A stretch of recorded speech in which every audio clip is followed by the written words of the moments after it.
welcome back, everyone. Welcome back to another weekend edition here of the KSL, the Korean StarCraft League. KSL week number 81.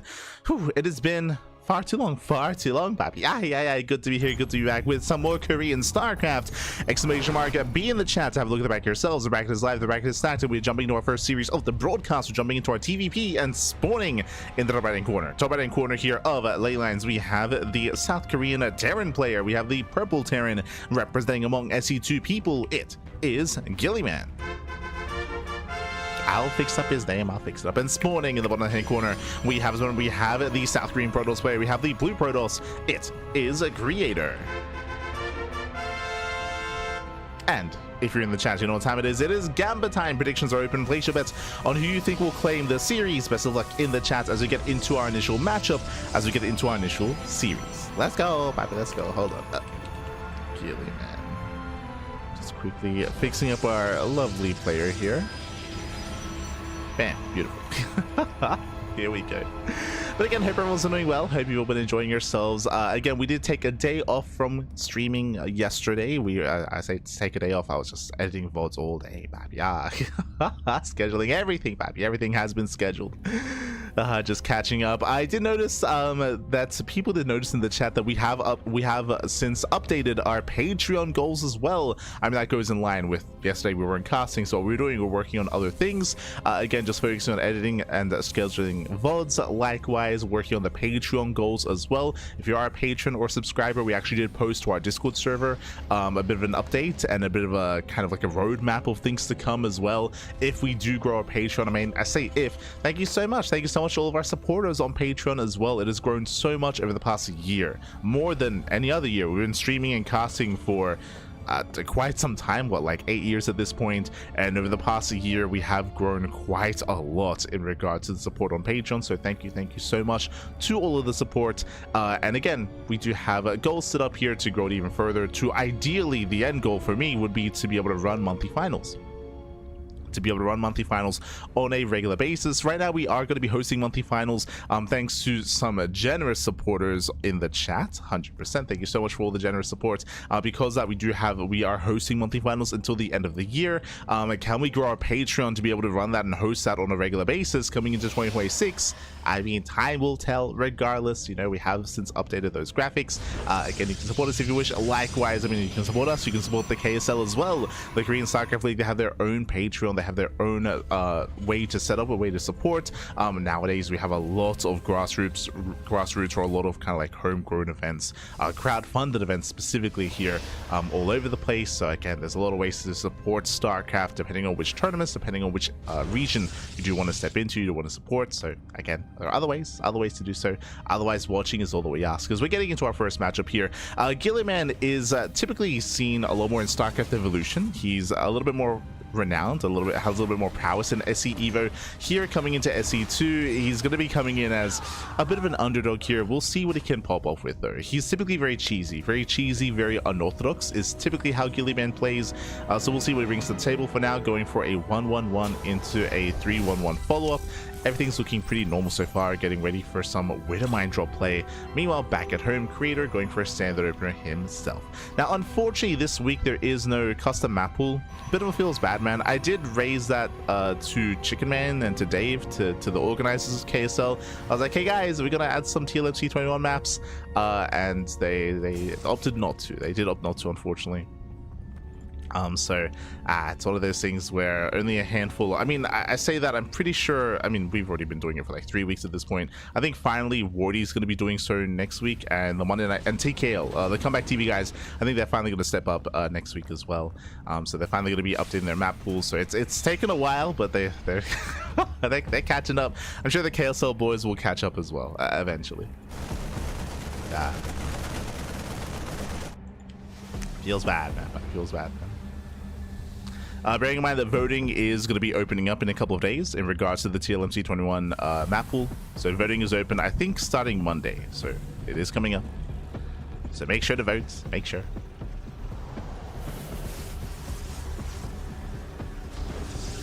As we have our initial Widowmine drop into the main. Was a Twilight Council open at a Creator. And we'll see how quickly he reacts. So far, it does pull away. Does pull away. Ooh, we'll lose a couple of probes here. That's going to be 2 probes going down. Medevac is going to fall, so nice clean up here by Creator to take some losses here, 2 workers in total, but again, it shuts down the Medevac, shuts down the drop, and now can freely expand and get a 3rd. So relatively faster 3rd base here from a Creator, delaying his gases in favor of the 3rd. And here comes the all-in. We mentioned earlier that typically Gilliman is hyper aggressive, so he's going for the all-in. The boys are being pulled. He's got 2 tanks, and he's gonna be met by a little bit of a move command. Yeah, a little bit of a move command there from Creator. Does run into the army, does take a lot of hits. We'll lose 1 Stalker. And so on Creator to slow this down to ideally force an early siege. Gets a couple of Marines. Gilliman does keep pushing. Does keep moving in. Rotor likewise. Oh, trying to keep up.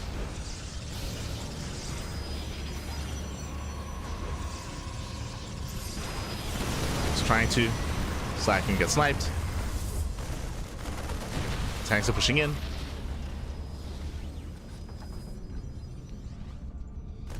Skillerman is making his way in between the bases. Once again, Creator, he rotates to try to slow this down. Barely does not get the tank. Now we're up to 3 tanks. Uh-oh. Yeah, 3 tanks have arrived, but now we have full enough time for a 2nd Immortal. As time goes on, we're building up more Immortals, getting more warp-ins. The base is going to fall, but killing the base is not good enough. Skillerman, he needs to keep going. He has to keep pushing. As he's slowly working his way forward. Tangles here, the Immortals are ready. He's collapsing the army, and Gilliman is going to get surrounded. Yeah, he's going to get surrounded here. Ay. Had potential, but took a little bit too long, and he will lose everything. The tanks, the Banshee, everything goes down, and down goes the army, and Gilliman, he's down to almost nothing, down to a handful of Marines. As you mentioned, when you're going for an all-in like this, sure, he killed the 3rd base, but remember, as we tried to emphasize, the 3rd didn't matter. The 3rd base did not matter. It was all about breaking the natural and getting on top of the Robo. Failed to do so, took too long, 2nd Immortal arrived, and then Creator cleaned everything up. Here, Zell taking on top of the Marines, bunkers are not ready. And Creator, he should break through. There is 1 Banshee, but thankfully there are enough Stalkers. And plenty of Stalkers here. Banshee gets hunted down. And GG. GG gets called. Creator, he overwhelms, and Creator takes game number 1. GG. Whew, GG will play. Creator, he takes the lead in the series. Again, Gilliman, he unfortunately, when it came to the all-in, was not able to deal any critical damage. He got across the map, he got in between the bases, but he did not push and did not pressure the natural base enough. In the end, Creator, he bought enough time, got those warp-ins, got the extra Immortals. GG. GG. With that, Creator takes the lead in the series, and now we're getting ready for game number 2. And this is kind of what we're expecting coming into the rest of this series, is Gilliman to all-in. Like, we're expecting different forms of aggression, different forms of all-in, maybe proxies sometimes, maybe 2 base all-ins, 3 base all-ins, a little bit less. I feel like he's a little bit less willing to get a 3rd base up and running, but hyper aggression out of Gilliman, and we'll see if he can catch Creator with his pants down. A lot of it will also depend on the maps themselves, so we'll see what map we load into. Let's go.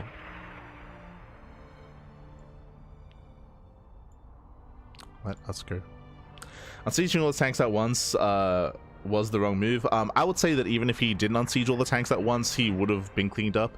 Unfortunately, at that point, it was already charged, already 2 Immortals. We were already setting up the surround as well. That didn't make it better, of course, unsieging all the tanks, but like at that stage of the game, like it was, I would say, already too late. Unfortunately.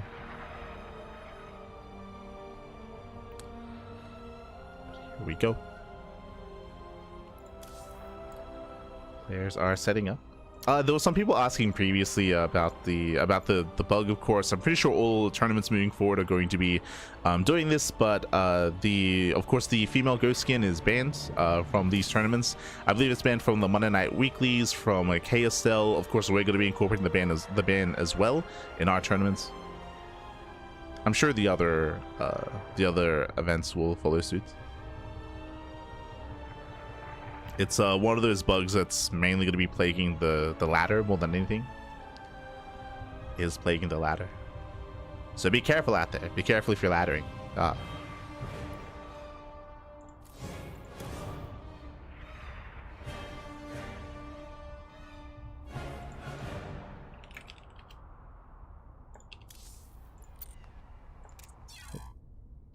What's the bug? So if you don't remember, in the previous patch there was a bug where the ghost, there was a change made to the ghost where the ghost now has reduced supply from, sorry, increased supply.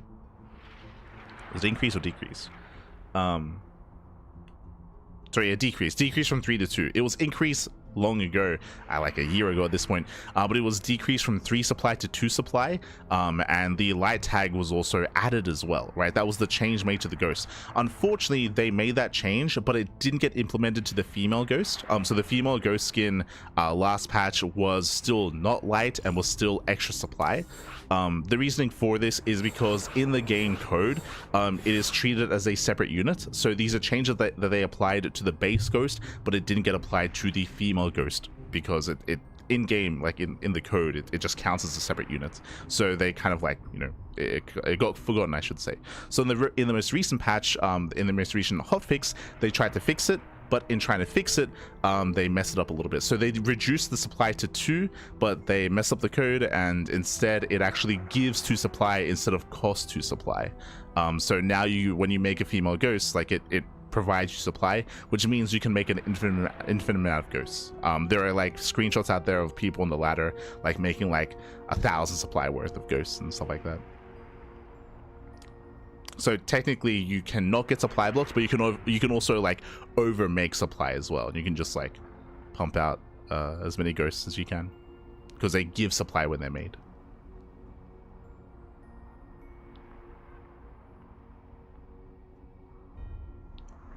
So basically they tried to rectify like a mistake that they made, and in doing so they kind of messed up a little bit. So we're expecting like another hotfix like next week. So until the hotfix occurs, female ghost skins are banned in tournaments.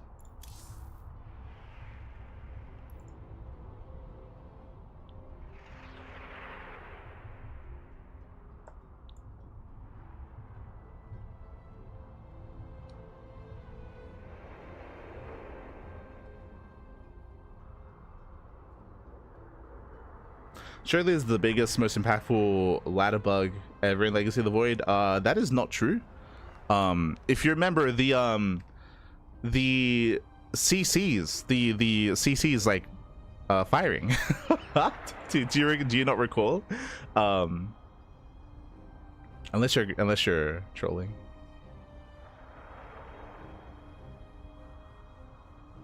I would say the most impactful bug, one was the CCs. Basically, there was a bug where when you loaded units into a command center, like it treated it like you could attack, if I'm not mistaken. So yeah, that's it. When CCs could pick up covers. Yeah, the CC bug was bigger than this. You could make a strong argument that the Cyclone bug was bigger than all of this as well, because of how long it lasted, right? The Cyclone bug lasted like a year, maybe like 10 months.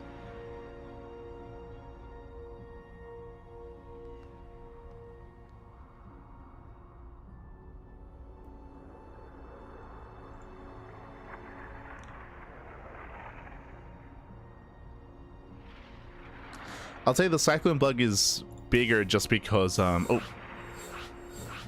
one, because we couldn't really fix it for, we couldn't really, quote-unquote, fix it for tournaments, just because here you can enforce not using, a skin, whereas for the Cyclone bug, it was just permeating throughout the entire, tournament scene, right? But also the length of it as well, right? I think we're all assuming that the ghost bug is going to be fixed next hotfix because we're actively hotfixing the game, right? The game is right now in a state where it's actively being worked on and patched from week to week. So yeah, let's say it's very, very different. But here we go. We're getting into game number 2, and spawning in the top right hand corner of Tokamak, we have the South Korean Protoss player. We have the red Protoss leading the series 1-0. It is a creator.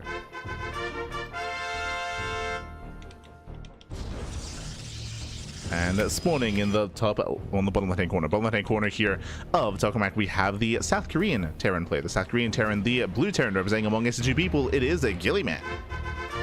And I'll fix up the... There we go. Beautiful. But here we go. We're getting into game 2 here, and we'll see what kind of aggression Gilliman has for us this time. Winding it back, as a reminder, last game, Gilliman went for a 2-base all-in. He went for a 2-base all-in. He moved out with 3 tanks, or he moved out with 2 tanks and reinforced with a 3rd tank as well. Went across the map with a stimless all-in, and he was able to break the 3rd base, but again, it took a little bit too long to push into the natural. By the time he did, there was already a 2nd immortal. There were already 3 shield batteries. Charge had already finished up as well, and the creator was able to surround the army. Time is of the essence when you're going for an all-in like that, and we'll see what Gilliman goes for this time. As we're loading into Tokamak. Tokamak is the most defensive map of the map pool, very large map, long rush distance by ground, so we do expect to see aggression disfavorable on this map. It is difficult to pull off, not impossible, but more difficult. So we'll see if Gilliman has something else cheeky up his sleeve. Let's go. Let's go.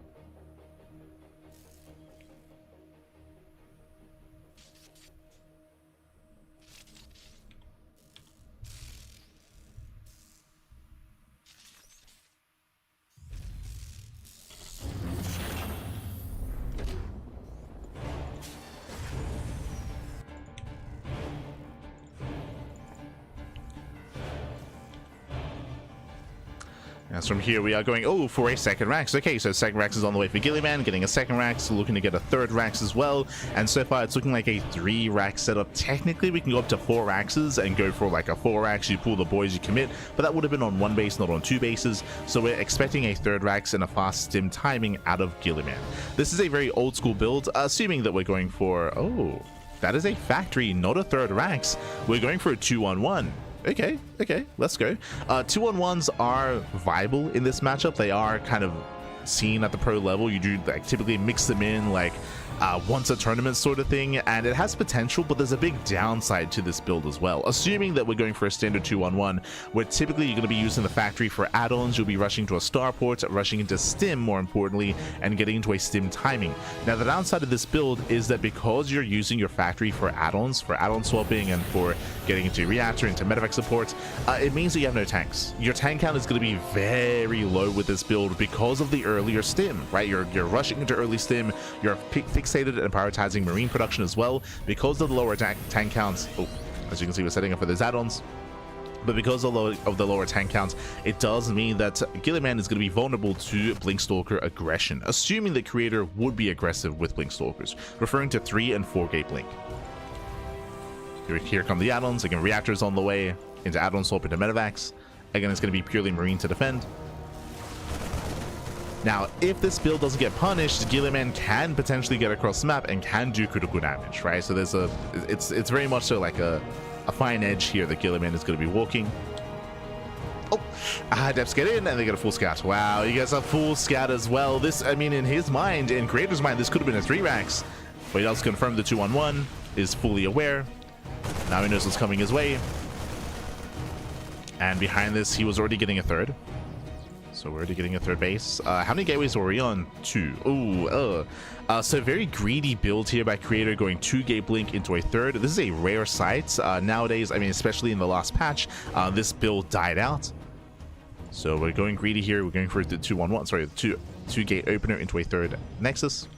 Behind this, we're going for a 3rd gateway or defensive robo, and we have to warp in as quickly as possible to get ready for the stim timing. But at least Creator is aware. As here comes Gilliman. He is moving out. Medevacs are on the way.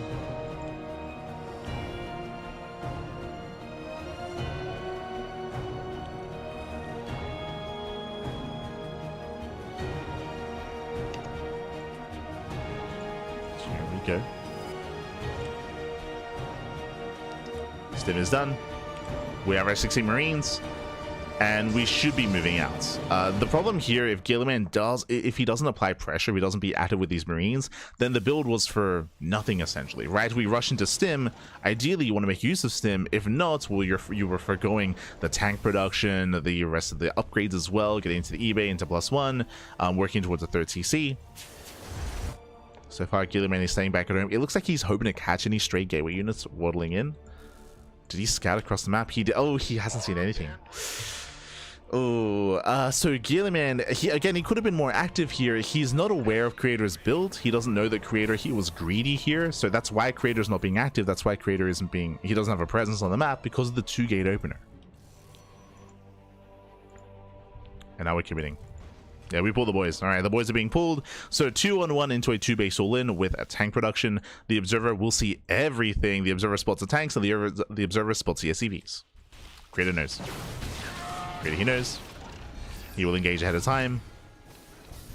And this is one of the reasons why it's so difficult to all-in on Tokamak is these ramps, right? You have so many layers of elevation here that you can just kite back to, where you get extra shots off, and you force these early sieges. So again, you're slowing down the push, the sieges are being forced. Gets 1 tank shot off, gets 2. Gets a 3rd tank towards the end. This is a little bit ambitious here from Creator. He gets punished. Yeah, it does overextend. Creator coming in from behind. Immortals are amassing. Charge is almost done. He's catching reinforcements. Again, we still have to wait a little bit longer here for charge. Charge now completes. Getting us over the shield battery. That is Nartos' pylon. And Stalkers are coming from behind. The tanks are going down. He takes down all the tanks. There's 1 tank left. And Creator holds. Yeah, Creator, he holds. He's got 2 Immortals. Ooh, a little bit of awkward pathing here with the Stalkers, but there we go. Dives up, dives in, and cleans up. Cleans up the all-in. The tanks fall, the Medivacs as well. And again, so crucial here that Creator, he forced the early sieges. He delayed the push. He bought time for, once again, he bought time for the Immortals. He bought time for charge. And that was it. Like that. Like behind this, we got 3 SCVs here at the natural. We got a couple of mules. We're trying to hold on. But that was all the Gilliman had. And again, as we mentioned, like this is also just a really rough map to try to go for an all-in as well. So the map was working against him. He got scouted. Creator, he got away with his greed. If you recall, we spoke about the importance of the early sim timing, which didn't really amount to anything. And with that, Gilliman, he will lose his army.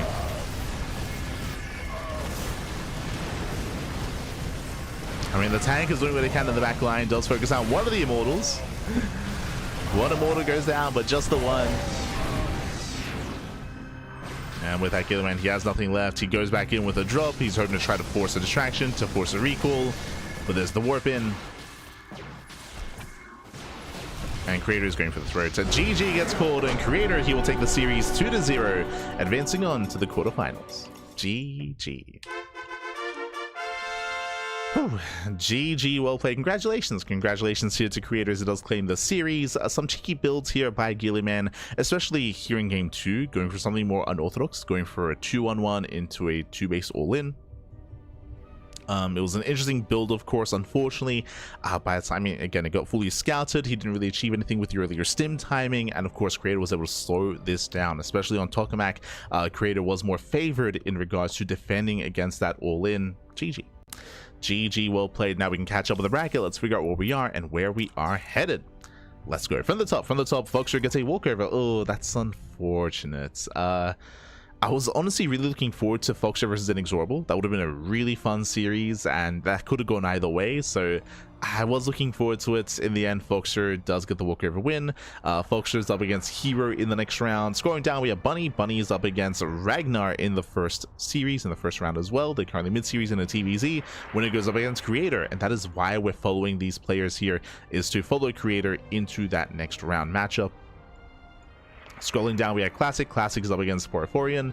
Rebellion's up against Prome, so we got a lot of PvPs going on there in the center. ByuN takes down his opponent 2-0, and ByuN is waiting for the winner of Honmono and Triple in a TVP. Let's go. So the bracket is progressing. Typically, we try to cover some Zerg players while we can, before they get knocked down in KSL, but this week there's no Solar, there's no Shin, there's no Rogue, so yeah, unfortunately, we're very it's just all the Terran, all the Protoss. We're used to it for the most part. We're used to it, and again, my goal at least was to try to catch Creator versus Bunny. Best of luck to Ragnar, of course. Best of luck to Ragnar in that first round. but Creator, he's poised to face off against Bunny, into herO in the upper semis.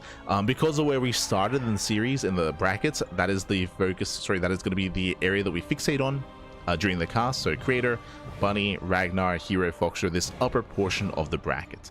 The lower portion does have some spicy series as well, right? Looking forward to seeing the potential ByuN versus Classic. They're the two favorite players, the two top seeds in the lower half of the bracket. We'll see if they can be shut down, right? Homono, Triple, Rebellion, Brome, Poriforian as well. They have it in them to cause some upsets. They just got to play their A game to try to deny them and shut them down. As we just got an update, Homono takes down Triple 2-0. So Homeowner versus ByuN is soon to begin. Best of luck to all the players down there. Best of luck. So we're catching up in the chat.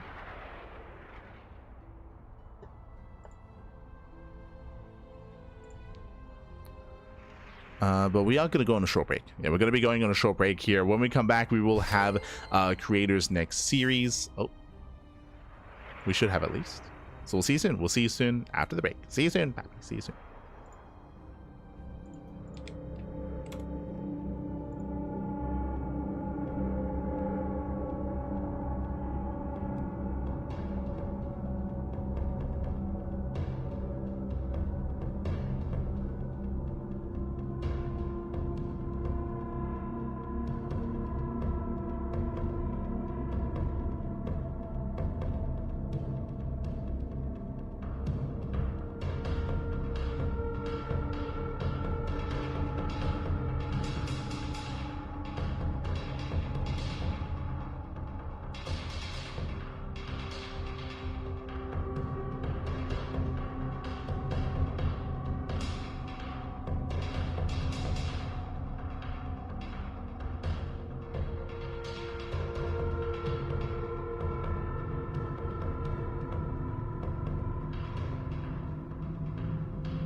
And welcome back, everyone. Welcome back to the second series of the broadcast. Welcome back to the quarterfinals here of the KSL, the Korean StarCraft League, week number 81. We have a banger of a matchup ready for us. Let's go. Let's jump into our first game of the series. And spawning at the top side of Last Fantasy, we have the South Korean Protoss player. We have the red Protoss. It is a creator. And spawning in the bottom left-hand corner, we have the South Korean Terran, the blue Terran for Team Falcons. It is Bunny. And if you're in the chat, you know what time it is. It is Gamba time. Predictions are open. Place your bets on who you think will claim the series. Best of luck in the chat as we jump into RTVP. And honestly, this is going to be a tough one here. In my mind, this is going to be the most competitive round 2 match, quarterfinals match in the tournament. Creator and Bunny, they're very close in skill, and this can go either way, especially as we load into Last Fantasy of all maps. I'm a little bit shocked here by the veto process, not going to lie. So yeah, loading into Last Fantasy, we'll see how our players will approach this. First things first, this is a 3-player spawn map, so finding our opponent is going to be the first big step. Creator, he will scout right side and he'll find that Bunny is nowhere to be found. We'll eventually come across the Bunny. Eventually. With the later probe scout, this also means that Creator is going to be more in the dark as to what's going on. He's going to be more in the dark as to whether or not this is a double gas opener or not. As Bunny's going for an economic start, ranks expand. So, economic opener. Let's go. Spooky, oh, hello. Happy hello. Estepion. Spooky. And the brutal OST, it goes in some interesting directions. For sure. Can go in some interesting directions. But now though. The nostalgia, Pappy, the nostalgia. As we have our Reaper scout across the map. Creator, he does scout the timing of the CC, so he knows. He knows it's more economic. He's aware of that at least. Reaper does poke in, and the Creator, he is keeping up. Adept is in position. The Adept does zone away.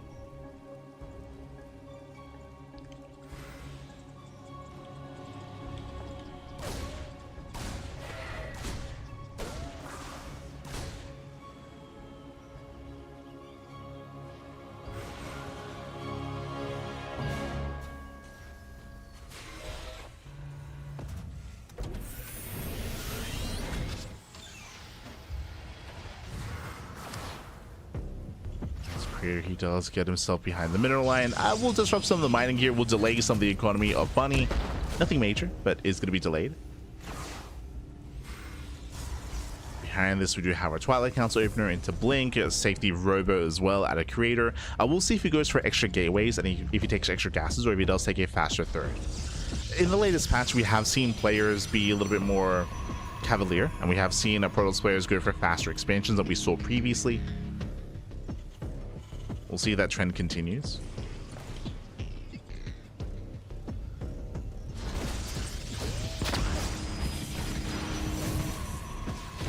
As Odin gets 1 probe, but he will lose the Reaper.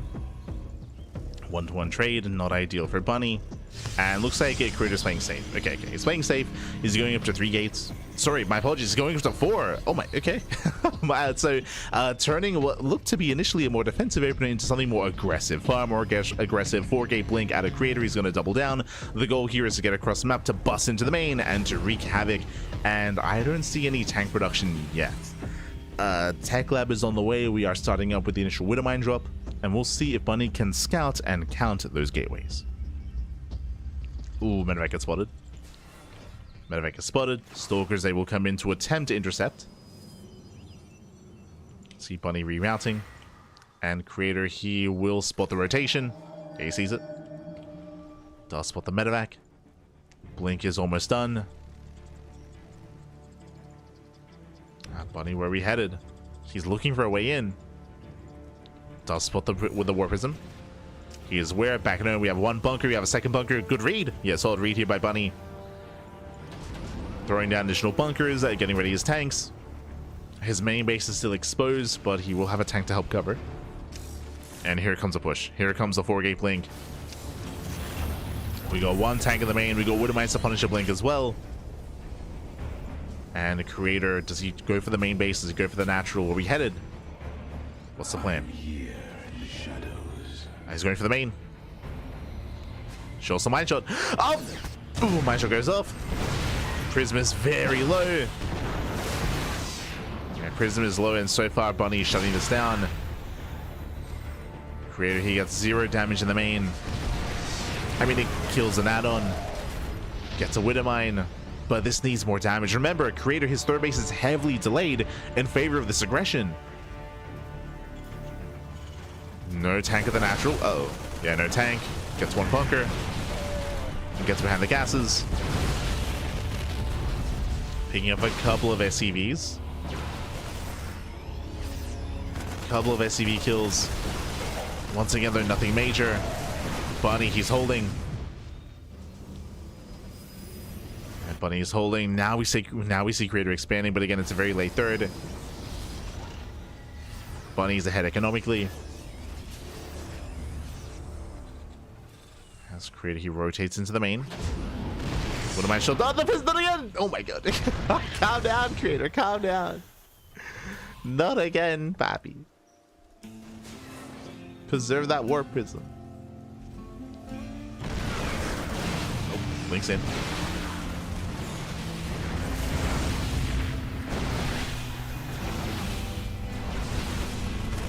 Links in. He will bleed out a lot of stalkers. That's going to be 1, 2, 3, almost 4 stalkers going down. Drop into the natural. And Creator's in a rough position. He's in a very rough position here. Can't afford to lose these workers. Losing 4 more probes. And going for the sentry. Very nice. Sentry goes down, does force the recall.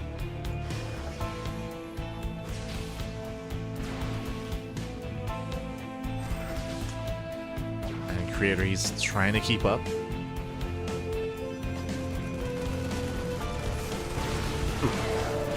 Gets a medevac. Brings down the medevac, back at home. Third TC is almost done. Bunny's been building up his army. And we're finishing up the upgrades. Soon he can push. Soon Bunny Cannon will move out.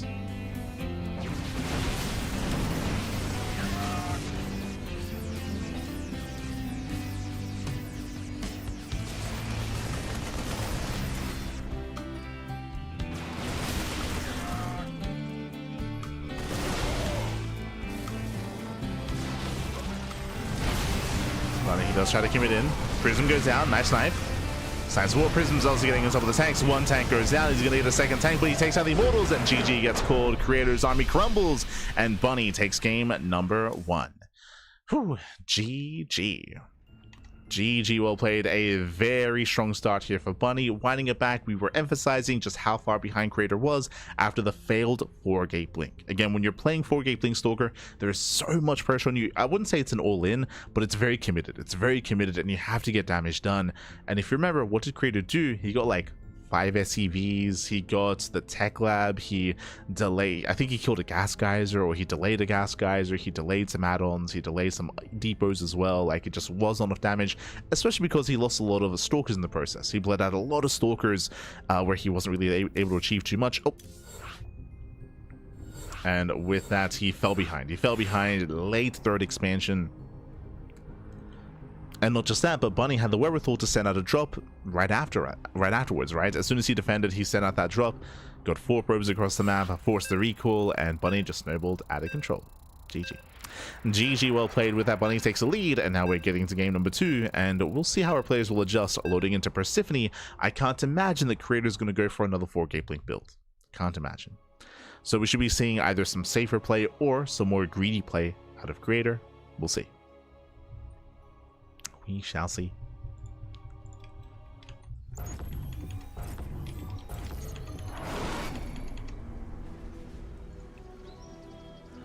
Spawning in the top left-hand corner of Persephone, we have the South Korean Protoss player. We have the red Protoss. Oh, down in the series, we'll see if we can bounce back. It is a Creator. And spawning in the bottom left-hand corner, we have as opponent, we have the South Korean Terran player. We have the blue Terran representing Team Falcons. It is leading the series 1-0. It is Bunny. Bunny. Here we go.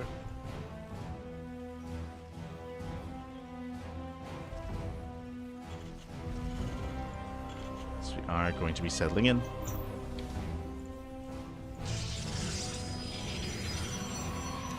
And again, we'll see where Creator takes us. Bunny is switching it up, so this time going for a double gas opener, double gas, faster factory, and going for a more tech-heavy start this time. This can lead into Cloak Banshee, can lead to Cyclone drops, early tank push. We'll see what he does with his production buildings. Technically, this can turn into a one-base all-in, but I don't think Bunnies really want to embrace that too much.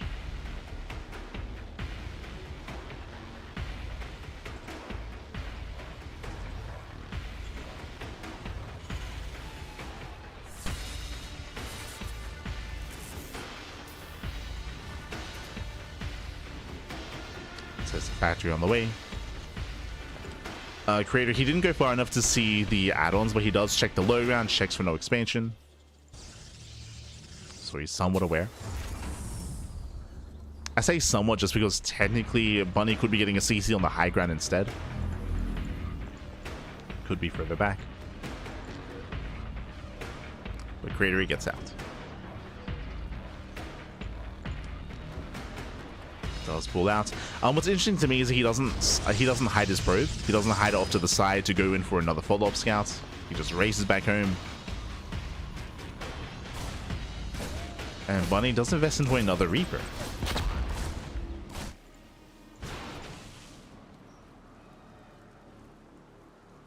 Second Reaper's on the way. There's a command center on location. Creator is going to be reliant on that hallucination scout.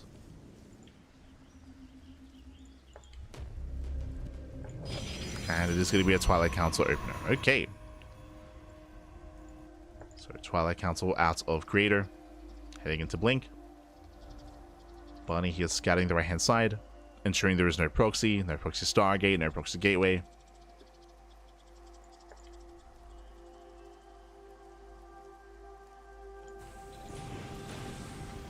Like Guy's hallucination also gets eyes on the timing of the starport.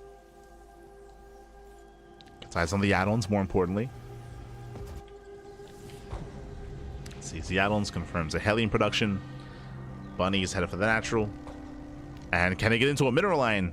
There are going to be some force fields.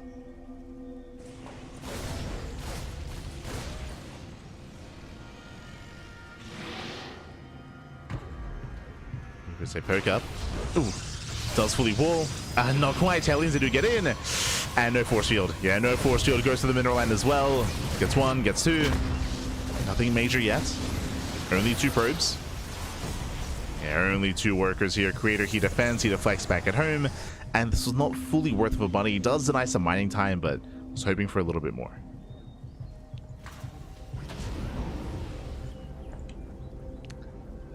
Especially here with the Wind Mine drop. Ideally, you preserve that army, and then as you Wind Mine drop into one of the bases, you can then poke in at the natural and distract. Oof. But Bunny, he bleeds out far too much. Stalkers are out on the map. Drop is moving in. And Creator, he does react. Pulls away. Gets one.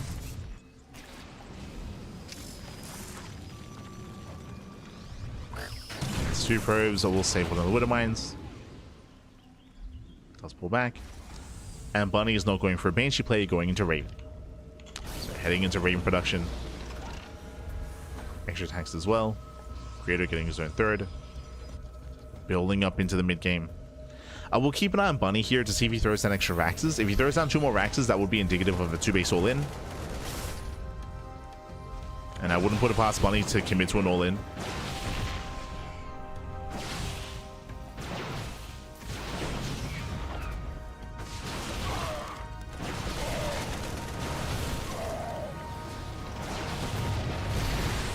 Stalkers to get 5 SCVs, not bad. 5 SCVs going down. Meanwhile, Hellion drop into the main. Widowmine into the natural. Creator who reacts. Ooh. 4 probes. Not bad, actually. 4 probes go down. Oh no! Oh, Medevac barely gets away. Boost the hell out of there.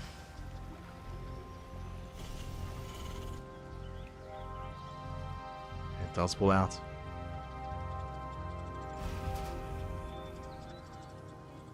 Bunny's working towards that sim timing.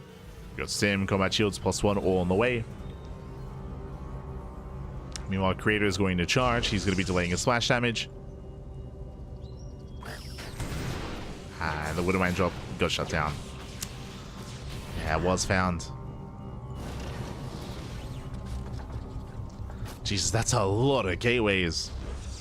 5 more gates on the way. It's going to be 8. It's going to be an 8-gate setup here. Yeah, no gases. No gases here at the third base. Only 1 gas at the natural. Going in a mass charge lot.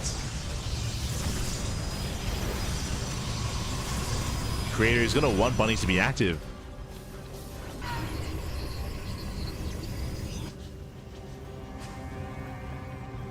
And Bunny, he has yet to, he does see some gateways, but he's not fully aware.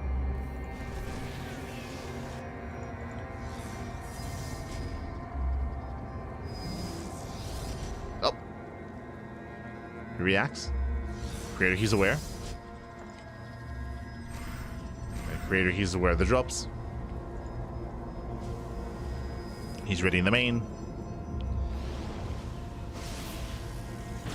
And he will deflect. Same time, War Prism into the main base as well. And Bunny's not ready. Yeah, Bunny's not ready. He's across the map. He's caught with his pants down. He has some reinforcements. Oof. And he commits. Yeah, it's all or nothing. It's all or nothing for Bunny. He commits across the map. Zealots are warping in. Came with the production. There's too much at home. Yeah, there's too much back at home. Creator, he defends. He defends. He cripples Bunny. That's 4 shots from Creator. Gets 18 SCVs across the map. And Bunny just doesn't have enough. Oh my god. The matches are crazy with GG. GG gets called, and Creator, he ties up the series 1-1. We're going to the ace match. GG. Unfortunately, Bunny, he didn't notice the War Prism. When you saw the War Prism and the drop moving on the left-hand side, Creator noticed the drop. Bunny didn't notice the War Prism. Straight up, he just didn't notice. That's why there was nothing in the main base to stop the drop, and the drop forced you all in.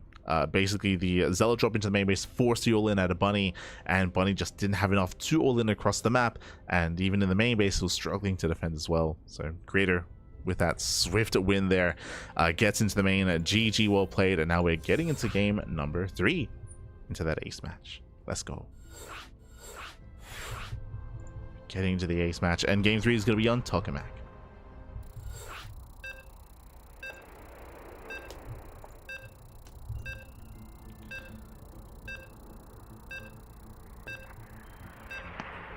Oh, meanwhile, looks like we have some other updates in the brackets. We'll catch up. We'll catch up with the bracket after this. But we already have a player waiting for us in the next round in those semis.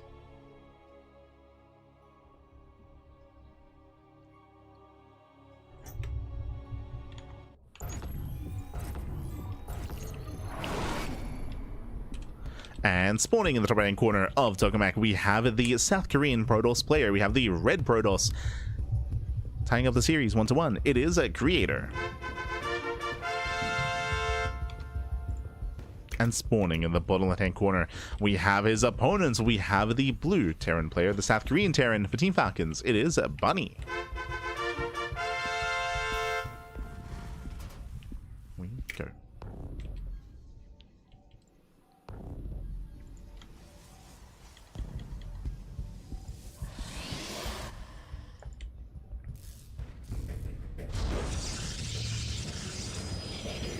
Players are setting up. And we should be seeing more economic openers from our 2 players as well. Welcome to Tokamak. Tokamak is the most defensive map of the map pool, known for longer and more macro games. It is harder to all in, it's harder to commit. Last game we saw that Bunny wasn't meant to be all in. Bunny did get a third. Bunny, he was getting a third CC, but he was forced into the all in because of his move out in conjunction with the Zealot Warp into the main, right? He was forced into the all in instead. But what that tells us is that Bunny is willing to get into the mid game, right? He's willing to slow things down, to get into a longer game, get up to 3, maybe even 4 bases. See if he takes us there.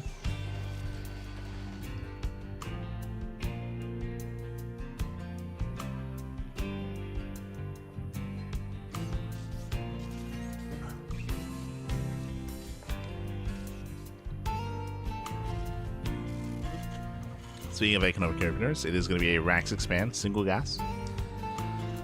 So economic opener out of Bunny.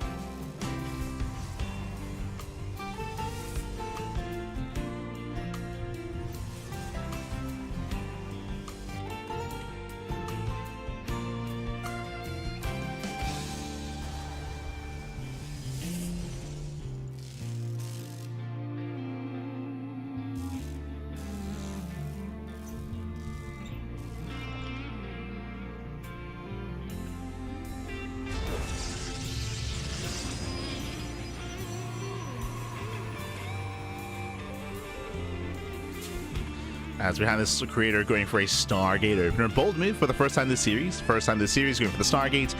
But this does make more sense on a larger map. We started this game off talking about how, hey, Tokamak, you know, it's the most defensive map. It's known for longer, later games. So on a map like this where all-ins are disfavored, then this is where you can try to cut corners and open up Stargate. Stargate openers do leave you vulnerable early on to all-ins. But, oh my god, as we are opening up with an armory, okay. Sorry, I was a little bit caught off guard here. Bunny rushing into an armory. With this, we can rush into Drilling Claws, I suppose. Is that the plan? Okay, sure. So we can try to rush into Drilling Claws here, getting into a 1-1-1. The purpose of the Cyclone is to make sure that the armory does not get scouted. That's the plan. The plan is hide the armory and then pop off. But remember, there's no hallucination scouts because of the Phoenix. We're investing into Phoenixes, we're investing into Adepts. There is no hallucination. Yep, Drilling Claws on the way.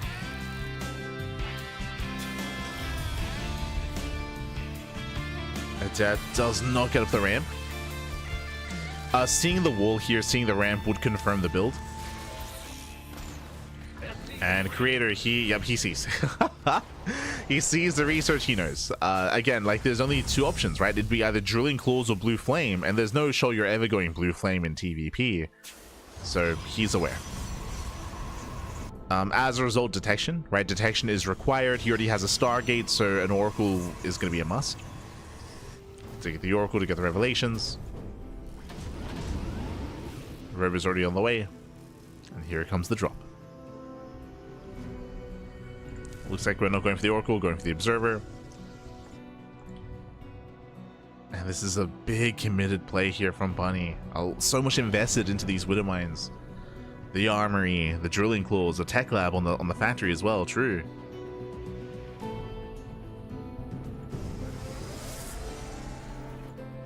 Otherwise, there could have been a Raven, there could have been a Banshee follow-up, there could have been earlier Stim, earlier tank production. Going for another drop. And the Phoenixes are ready. Yeah, Phoenixes, they lift up 1, 2, 3. They hard counter this. True, I didn't even bring that up, but Bunny didn't even know it was Stargate, right? He had no idea it was a Stargate opener until now, and oh, he gets a 0 damage done. You can see here he's setting up in his main, and creator has a very comfortable lead. It's looking very comfortable. Oh boy.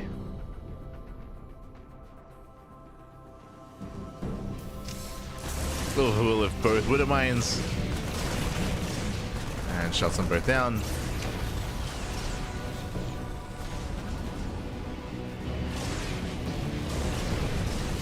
Picking up a couple of SCVs. Going for the Metamac. Likewise brings it down as well. Takes down the Metavac, the SCVs. Behind this, Colossus production has begun, going for East Colossus. And Bunny does fall behind. Now from here, he throws down 2 more Axes. This looks like the beginning of a 2-base all-in.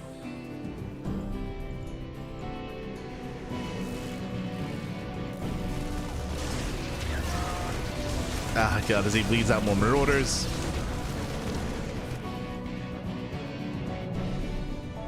Ay, ay, ay.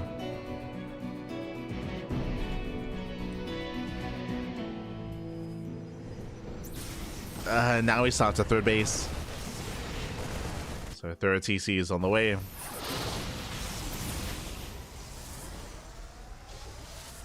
Ay, ay, ay.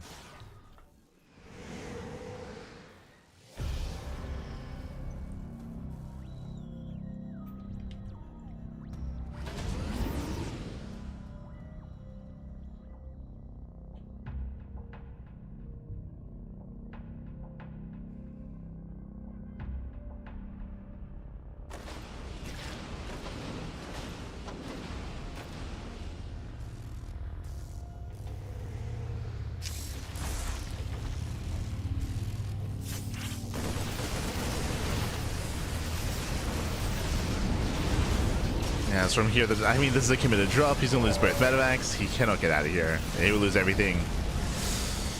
The Marauders, the Marines, the main army's pushing through the left-hand side, and you can see Creator, he is trying to react. The rally's over. Where are the Colossus? Both Colossus are defending the main base, so a little bit of a mistake here from Creator. Doesn't split his army well. As we had 2 Colossus defending against like 2 Marines. So not that we're splitting there out of Creator, but he's still ahead. He still has a massive advantage. Bunny's still stuck on 2 bases. Creator, he has gained map control, he can chase, and GG gets called. The writing was on the wall, and Creator, he will take a 2-0, or he will take the series to the 0, 2-1 even. Will advance on to the semi-finals. GG. GG, well played. Congratulations here to Creator. Again, winding it back, it was a very committed build out of Bunny, rushing to Drilling Claws, and unfortunately he was hard countered by the Stargate opener. Of his opponents. Again, Bunny didn't know. He didn't know it was Stargate, didn't know what was going on. Stargate openers are rare, but they're more viable on maps like Tokamak, and with that, as soon as the Widowmine drop got 0 damage, I mean, he fell behind. Bunny fell behind, he stayed behind, he kept trying to go for drop play, he kept trying to be aggressive in some way because he had to, and he got shut down at every turn. It was just shut down. GG, well played. And with that, Creator, he does take the series, and now we're going to be following Creator into that next round. Let's go. Let us go. As you can see here, we have our next series. herO took down Foxtrot 2-0. Rebellion took down Prome 2-1. Rebellion's up against Classic in the second round. ByuN takes down a Honmono 2-0. So ByuN is waiting for the winner of Classic and Rebellion. Likewise, herO's up against Creator in the upper semi-finals. That is going to be our next series. It's going to be our next match. herO and Creator facing off in that PvP.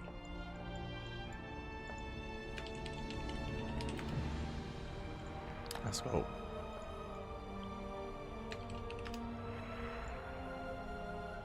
Let's go. But again, the shout out to Bunny for making a series out of that. Unfortunately, he was just caught with his pants down, was working with incomplete information. And of course, Creator, he was able to scout the drop play ahead of time. So to lure him in, shut him down. GG. GG. For now, we're going to be going on a short break. And when we come back, we will have our next series. We'll have herO and Creator facing off in that best of 3. See you soon. See you soon. Bye. See you soon.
And welcome back, everyone. Welcome back. Ooh, we have returned. We have returned here with our first semifinals match, the semi-finals here of the KSL, the Korean StarCraft League, week number 81. We have returned with our PvP, and spawning in the top right-hand corner of Tokamak, we have the red Protoss player. The red Protoss representing T1. It is a herO.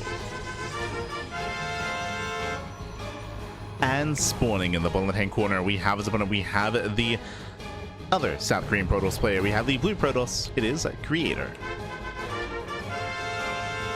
And if you're in the chat, you know what time it is. It is Gamba time. Predictions are open. Place your bets on who you think will claim the series. Best of luck in the chat as we get into our PvP. Coming into this, we do lean a little bit more towards herO here, but at the same time, we have seen creator take down these big players in the past. PvP is more unpredictable and more chaotic. So we'll see where the chaos leads us here. Let's go. For now, we have the low ground setup. Sorry, the high ground setup, I meant to say. Setting up on the high ground here, we have our, which should be 2 gate openers. Not uncommon for players to cut corners and to be greedy and to try to pull a fast one over on each other. But there it is, a 2 gate opener out of herO, 2 gate opener out of creator. Let's go.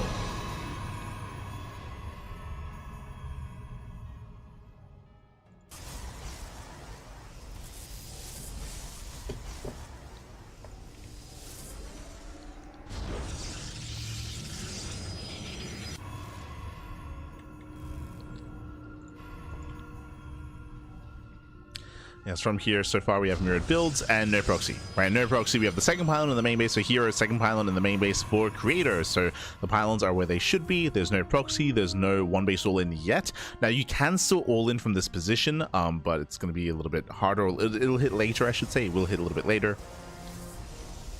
But for now, it looks like both players should be slowly expanding. We'll keep an eye on the initial gateways. Do we go double Stalker, double Adept, a Stalker Sentry? Looks like we have Sentry expand. A greedy build here out of herO, going for a Sentry and a Zealot. The plan is to cancel the Zealots and get a faster Nexus. Meanwhile, Creator going for a Stalker Sentry standard opener instead.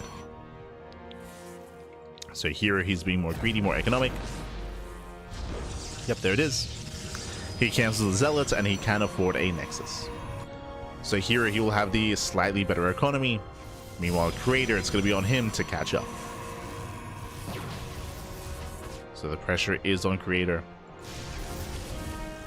Likewise, no WCS game hard, so we have to count kills. Unfortunately.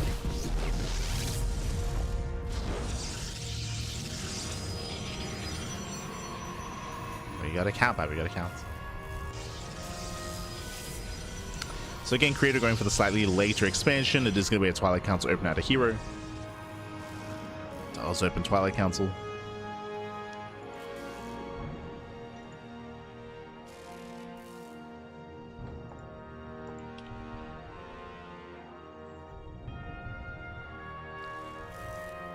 And creator, he should confirm. He already throws in his own council. Okay. He scouts, he's aware of the earlier Twilight Council timing, he's aware now the earlier Nexus timing as well. So basically, hero's been cutting corners. He has 3 sentries. He has 3 sentries and now 1 Stalker to work with, and meanwhile his opponent has been building up additional Stalkers, did go for later expansions, even has a safety shield battery as well. I mean, so does herO. But again, herO slightly ahead in regards to economy and in regards to tech as well. Because of that, I assume the creator might go for a faster robot for earlier Immortal production, but that is not the case. Creator, he is going to try to play catch up here with Blink. And we'll keep our eyes open for extra gateways. Again, there's more pressure on creator to find some damage because he is behind. So we'll keep an eye out for extra gateways. Extra tech. You can see that hero's looking as well. Like herO, he knows he's ahead, so he's searching for proxies.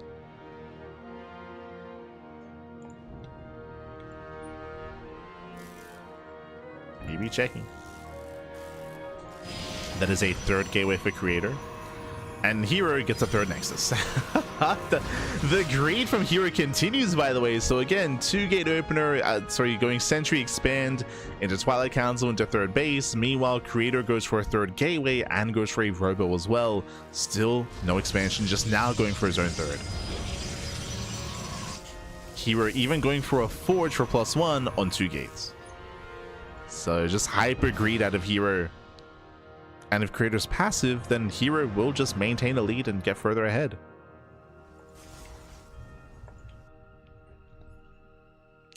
Now there is a slim window of time here where herO has blink and his opponent does not. herO breaks in, he has blink. Gets a sentry. One sentry goes down.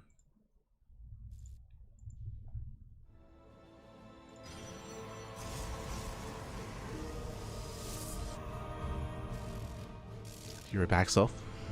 Blink just now finishing up.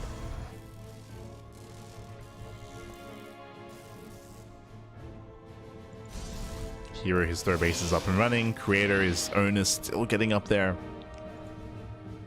And again, he's only behind by seconds, really, but every second does count. It's all adding up.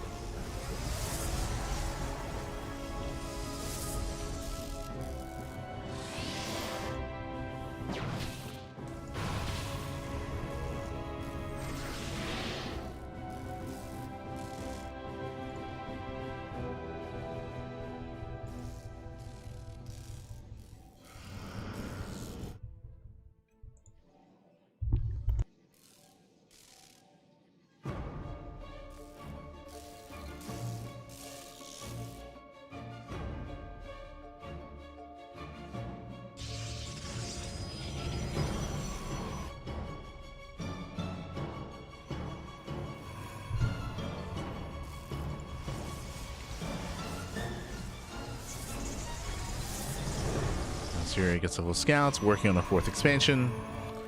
Again, Creator, I mean, in my mind, he's going to have to go for an earlier push. Building up his army. We're still waiting for a War Prism. Once we see a War Prism coming out, then Creator can start pushing. Temple Archives on the way for Archon production. Creator is getting there.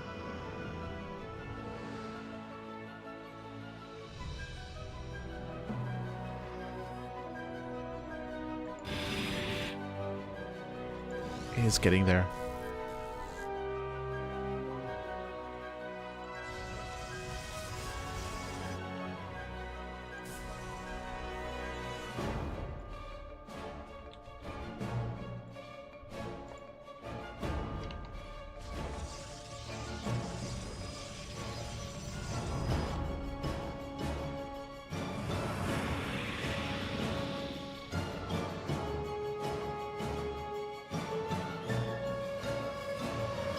Now, my big concern coming in towards the mid game, as again, Creator's been quite passive, is the upgrade timing. So herO +2 is going to finish up first. +2 is more than halfway done. It's being chronoed as we speak. So there's going to be a window here where herO has the upgrade lead over his opponent. That should be when herO strikes.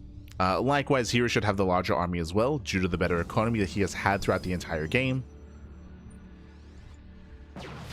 When it comes to the army compositions here, he's embracing his own Chargeur Archon composition.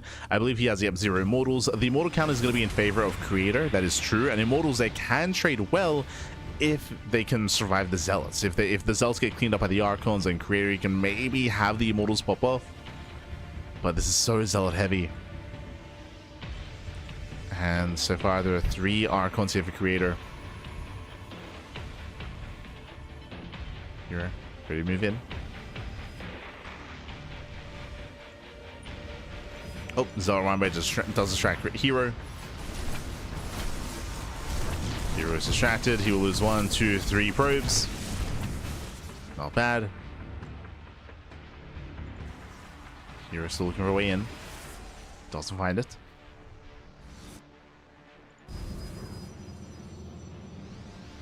Warping in more Archons.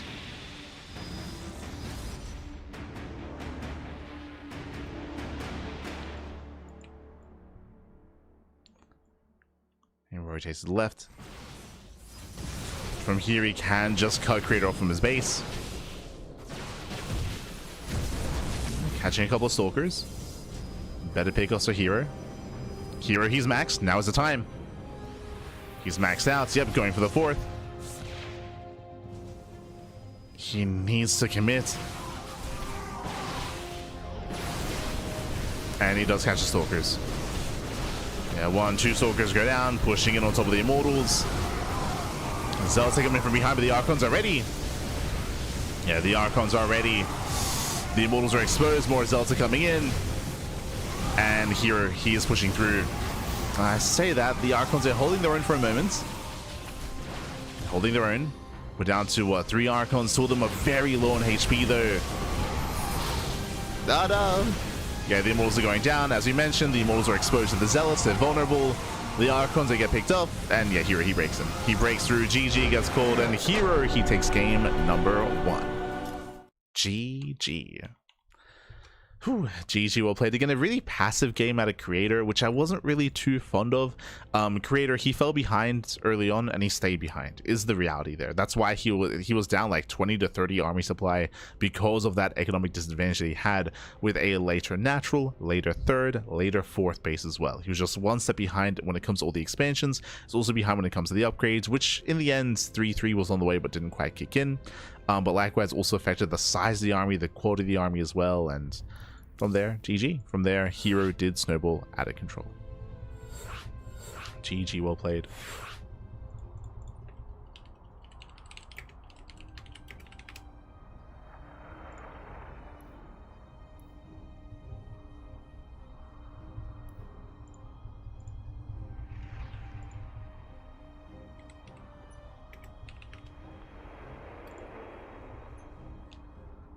There we go.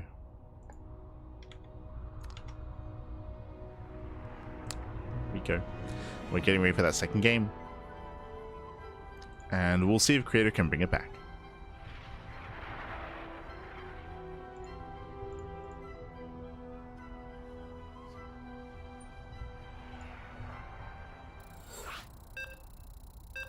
See in the chat, what is this? This is StarCraft. Welcome to the Korean StarCraft League. This is a weekly, this is a bi-weekly tournament every fortnight. Every fortnight there is a KSL. Has been running for a very, very long time at this point. Funded by the people, for the people. There we go.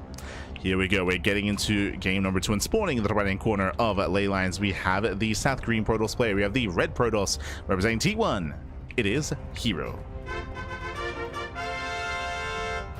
And spawning in the bottom left-hand corner, we have the Blue Protoss player. The Blue Protoss, the South Green Protoss. It is a Creator. Here we go. And again, Creator, he had just a really hard early game in general. I mean, I say early game, he just wasn't able to really punish, wasn't able to get any harassing damage with the Depths, with the Blink Stalkers, with War Prism Harass. There just was nothing that Creator was able to achieve to help him recover after that economic deficit. He just tried to play it out standard, tried to play macro, and wasn't quite able to overcome those deficits.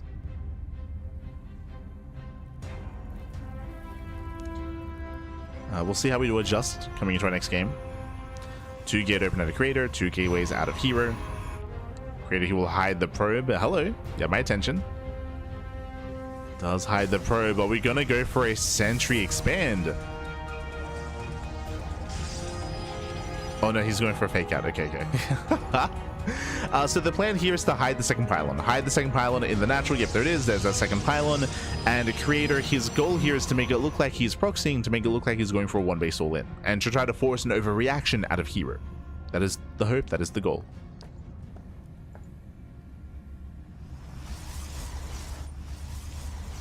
Here's the goal.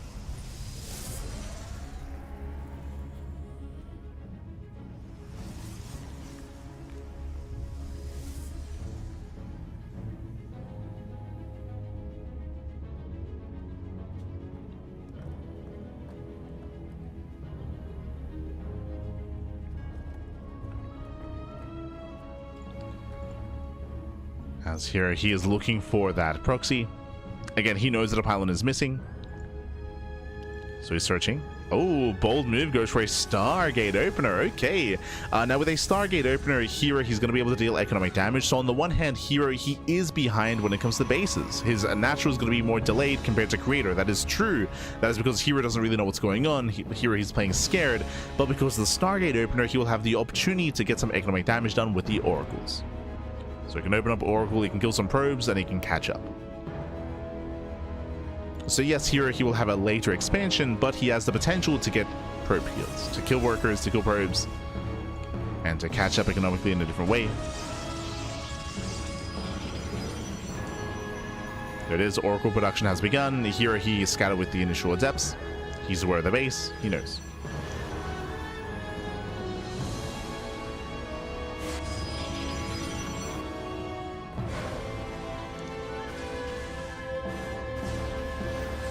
Speaking of harass, here he builds up to 4 adepts. It's 4 adepts up and running. And he can shade into the main. Army's in position. Does commit.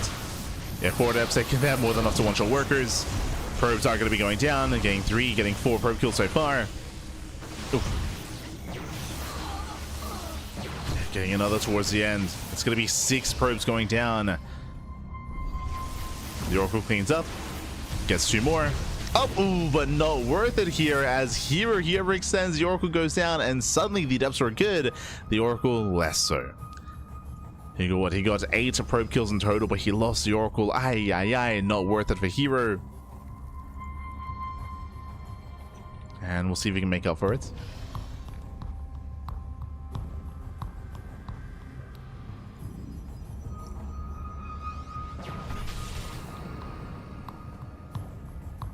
In, pulls away.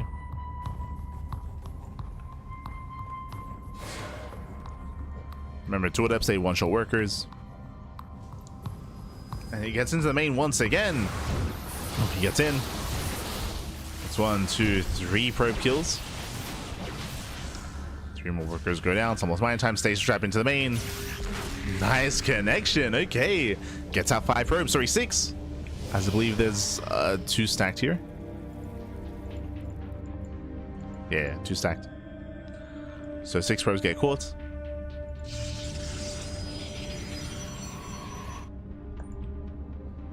herO pulls away, setting up for his own third base, and he scouts the proxy pylon as well. Yeah, big moment for herO.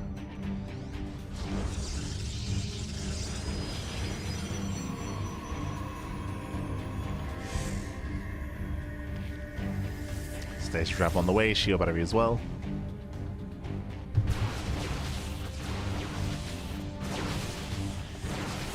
herO gets a kill.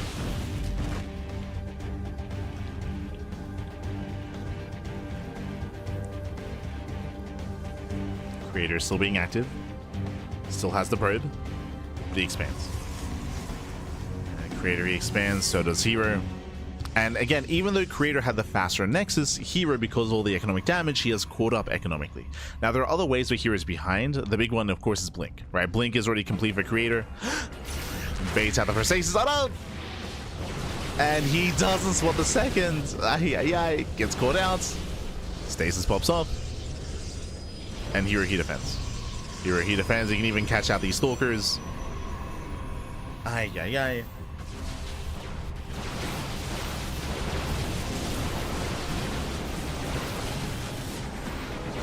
Oh. Pulling back to the shield battery. Stasis trap runs out. Creator is going to keep pushing. And Creator, does he have enough? It's going to be close. A couple of boys are being pulled. Ideally, they want to tank some shots. They do tank some volleys. But herO needs more. Yeah, here he does need more.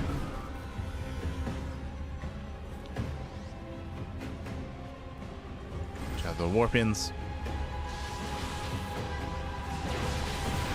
Warp-ins continue. Creator still has that supply lead. He's up by 3 stalkers.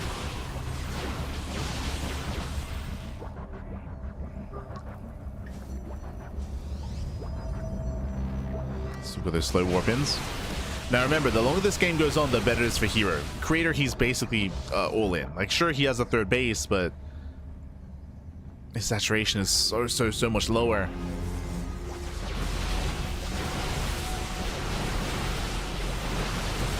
A bit of concave. Just pushing into shield batteries. Is making up for it. herO, he moves out with the Oracle. Bold move, no defensive stasis traps.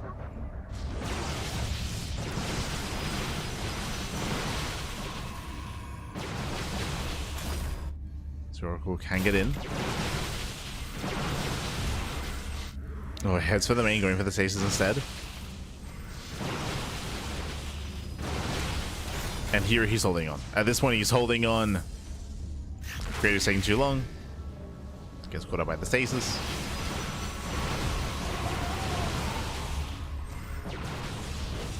As here's working towards +1, charge, extra gateways. Creator, he can still try to end it here and now, though. Still has the concave. There it is. Boys are being pulled. Boys are being pulled. There's the energy overcharge.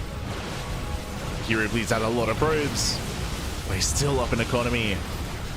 And here he does it. Yeah, here at this one he has done it. Can reinforce with more zealots. He has the money for it. Charge is still not yet done. Oh, dies on the army. GG gets called. Yeah, the longer it goes on, the worse it is. And herO, he shuts down the all-in. herO, he will take the series 2-0. GG. Whew. GG, well played. Congratulations to herO. Again, Creator, he had the greedier start, but herO punished. Unlike Creator in game 1, herO, he did punish here in game number 2. He was able to get enough done with the Adepts, with the Oracles. He crippled the economy, and Creator, he went for the all-in. Yes, he had a third base, but he never saturated. He never saturated the third, so he just committed on basically 2-base all-in on 40 probes. And herO, as time went on, was getting away with it. It was becoming a stronger and stronger defense as time went on. The longer the game went on, the better it was for herO. As he was finishing up +1, getting to charge, extra gateways, he was enjoying the better economy, enjoying more warpins as well as a result. GG. GG, well played. It was also really important for herO to pull the boys when he did. He was able to pull the boys, and he was able to tank shots. It's really important to be aware of, like, if you have an advantage, if you're up in workers, you can afford to throw them away. You can afford to throw them away. They tank shots, they allow your Storks to defend. And with that, GG. With that, GG, well played. Congratulations. herO, he gets into the grand finals. And we have one series that is still ongoing. Let's figure out where we are headed. A Classic takes down Rebellion, ByuN takes down Honmono, and we have Classic versus ByuN going on in the lower semifinals. Now, that is currently mid-series. Quickly checking here, Classic is up 1-0, and we might follow that into the ace match. If ByuN can win this game, then we're going to have an ace match. Otherwise, it's going to be herO versus Classic in the finals.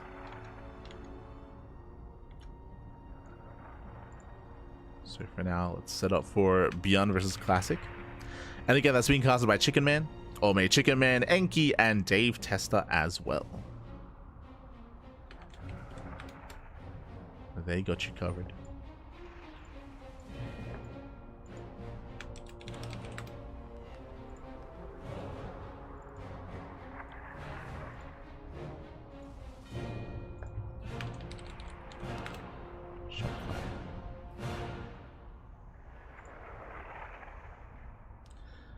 Catching him. He could heal that third base though. If he target fired the third base, then he would end up losing like his Stalkers. It was he was getting chip damage on the third, and it was getting weaker and weaker over time. You could argue that maybe it would have been better if he had tried to fixate and focus on the base and then back off. But the reality is he would have lost a lot of Stalkers in the process, and then you trigger the counterattack. It would have been another like option, I guess, for Creator, but I don't know if it would have. I don't know if he could have recovered from there just because of the early economic damage, right? Like just because he had lost so many workers and he was all in. Like the reality is that killing the base isn't enough to give Creator a lead, just because of how far behind he was, right? He needed more than that. We kind of speak about it all the time. Like we brought it up during Bunny versus Creator, during Gilliman versus Creator, when Gilliman went for the 2-base all-in, and Gilliman killed Creator's third, but it didn't matter because Gilliman was all in, right? Like he had to do more than just kill a third. He had to kill his opponent, and Creator could afford to lose the base. Similar situation there.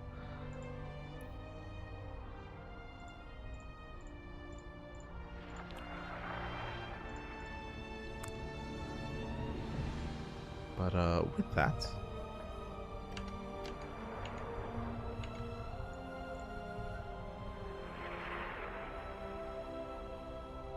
labs o reactores. Entonces en este caso no se llevó a cabo, pero sigue completamente en funcionamiento Classic, más allá de la mitad del mapa. Okay.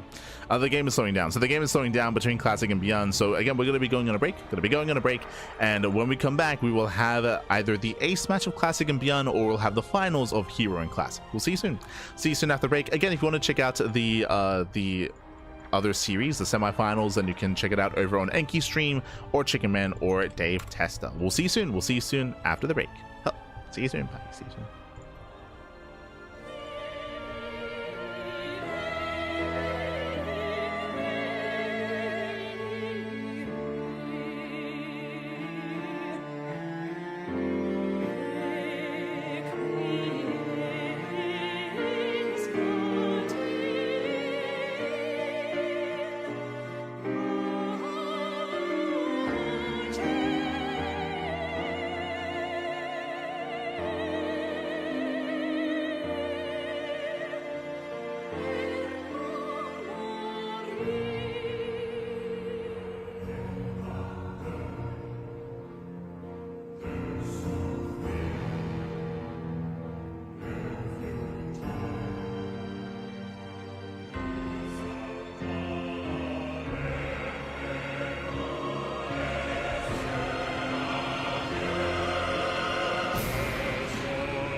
Welcome back, everyone. Welcome back to the semifinals or semi-finality of the Korean StarCraft League, the KSL week number 81. As we have found ourselves mid-series in the ace match. Game 1 and Game 2, they occurred off-screen. They occurred when we were covering our own semifinals, the upper semis between herO and Creator. But now we're jumping in mid-series into the ace match. We're here to find out who will face off against herO in the finals. Will it be a Protoss? Will it be a Terran? Will it be a PvP or PvT finals? We're here to find out. As spawning in the right-hand corner of Tokamak, we have the South Green Protoss for Virtus Pro. It is classic. Team Virtus Pro, and spawning in the bottom left-hand corner, we have as opponent, we have the South Green Terran player, we have the Red Terran for Shopify Rebellion. It is ByuN. Here we go, and if you're in the chat, you know what time it is. Gamba time, baby. You can place your bets on who you think will win this game, who you think will take this series. Best of luck in the chat as we're tied up 1-1. The game we just missed out on was on Pylon. It was a 23 minutes-ish, like 22, 23-minute game on Pylon. Did go the distance between both ByuN and Classic. Was very intense, very high intensity, high octane, and of course a late game, which is what ByuN is known for. If you know anything about ByuN, he's the most macro Terran player out there in TVP. He is the least likely to go for all-ins and the most likely to go into faster third and faster fourth bases to embrace the mid and late game. Of course, because of this, ByuN, he has received some criticism just because he is more of a passive player, a little bit more passive, a little bit more defensive, to really embrace that longer, later stage of the game. And he has been struggling quite a bit, especially on the newest patch. As you can imagine, especially in the latest patch here, with the changes and with the viability here of Colossus, with the changes to Storm, ByuN has been having a harder time, but we'll see if that's applicable here. Of course, we just had a hotfix, which tells me that the Ghost now has extra HP, so now can be a little bit more robust against Colossus heavy compositions. Likewise, Storm now does reduced damage as well. So once again, it was already punishing players that much less for standing in storms and giving them more time to get out without taking too much critical damage. Now even more so. So again, it is less punishing, and you can micro against it, especially at the highest level of play. Terran players can now more freely avoid damage from said storm. But what I'm most curious by is the Ghost, is whether the HP bonus, the HP buff, is enough. That's what I'm curious by. For now, Twilight Council open out of Classic. Does open up Twilight Council.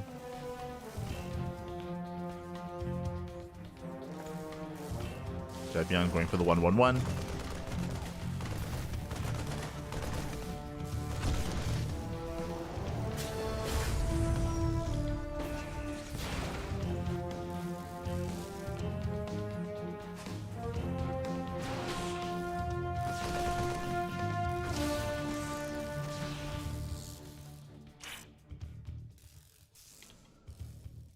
Clash is just trying to apply pressure, trying to delay the expansion. ByuN, his own CC is floating on over, already done, already undisturbed.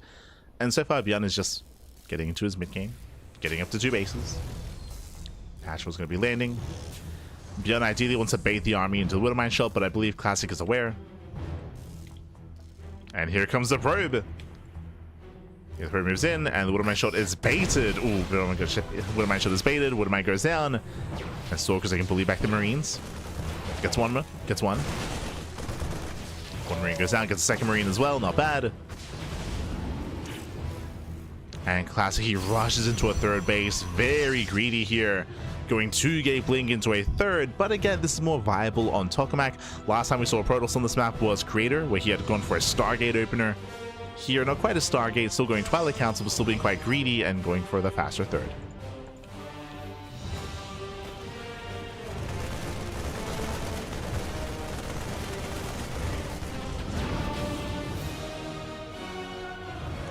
Going to be zoned away. ByuN at least scouts. He's aware of the faster third. He's aware of the timing.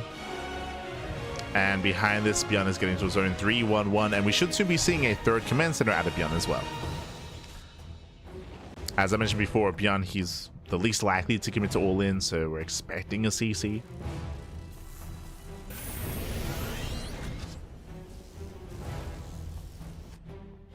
And now building up his tanks. Getting into his eBay.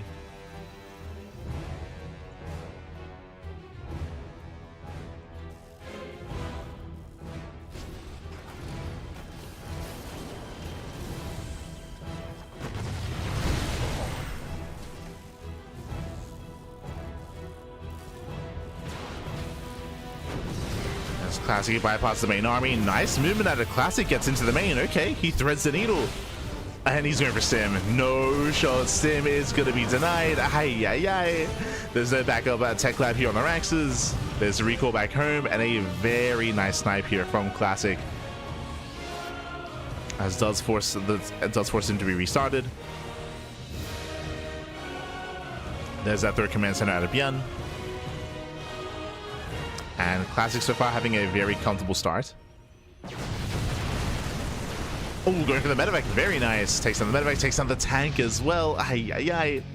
Nice retargeting on the classic. If he had gone for the tank initially, it would have been lifted and shots would have been wasted. Would have wasted those shots. Oh, the Raven does do quite a bit across the map. That's going to be 6 probe kills to the 1 Raven. It's quite a lot of economic damage. So ByuN gets a lot done. So does Classic. Observer gets spotted. Despite that, Marines are still going down. Classic just being so assertive with these Stalkers. Ooh, does not get the tank. And behind this, here come the reinforcements that he's going for it. Prism is on the way. Again, we just lost a tank. ByuN, he just split out a tank, 11 Marines, Stim is delayed. So this position is very weak, it's very vulnerable, and ByuN has to hold on to it to save the 3rd. Uh-oh. And this could just be game. This could just be game. Classic is going for it, shows the mine shot. Wind mine shot does not connect. Tank goes down, and the 3rd is broken. Yeah, he breaks through the 3rd base. Thankfully, the 3rd base does finish. If he had hit like 3 seconds sooner, this base would not have finished, would have been cancelled. That would have been huge.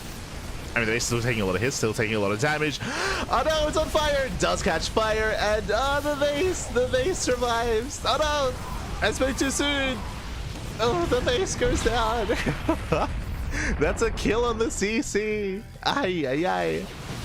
That is brutal. That should not have happened. That's going to be 9 SCVs going down, and oh, good. ByuN is going to be forced all in. Oh, Classic overextends. Ah, never mind. Never mind. He's got plenty of Zealot reinforcements. He rallies in. He rallies in. Punishing ByuN's greed. Force fields the ram, zones him away. And now just going for the add-ons.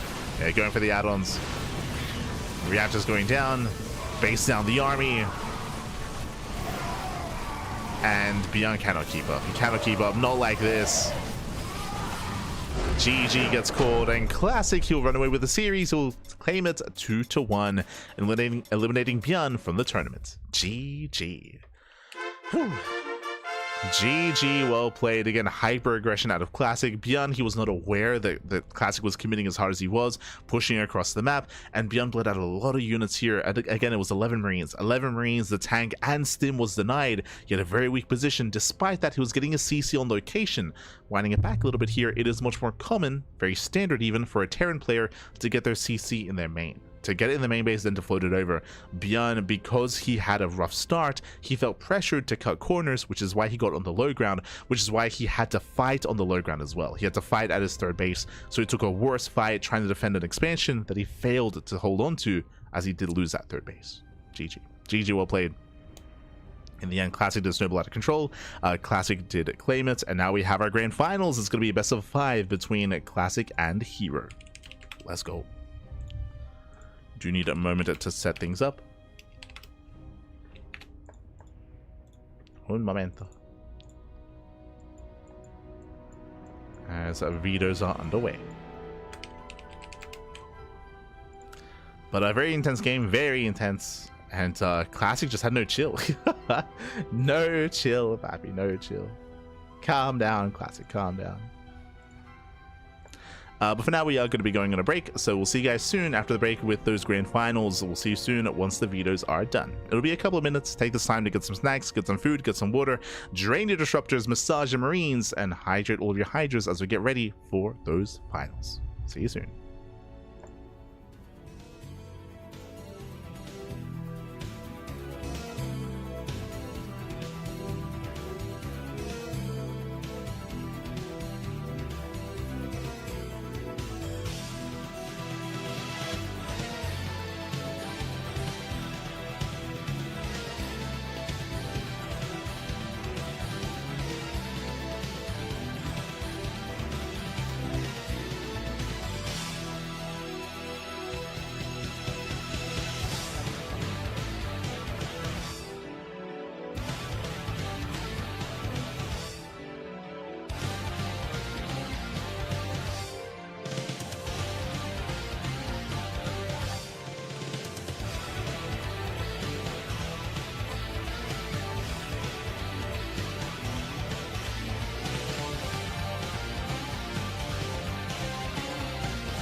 And welcome back, everyone. Welcome back to the grand finals, those grand finales here of the KSL Korean StarCraft League week number 81. We are here, we are back, we have returned with our PvP. That should be no surprise here, as these two are no stranger to the finals of the KSL, but who will be our champion? Will it go the way of one Protoss or the other? We are here to find out, as spawning in the bottom left-hand corner of Tokamak, we have the South Korean Protoss player, we have the red Protoss representing Virtus Pro. It is a classic. And spawning in the top right-hand corner, we have his opponents. We have the blue Protoss. We have the blue Protoss player himself. We have the South Korean Protoss representing T1. It is a herO. And if you're in the chat, you know what time it is. It is Gamba time. Predictions are open. Place your bets on who you think will claim the series. Best of luck in the chat as we get into our PvP finals here. Coming into this series, I do lean towards herO.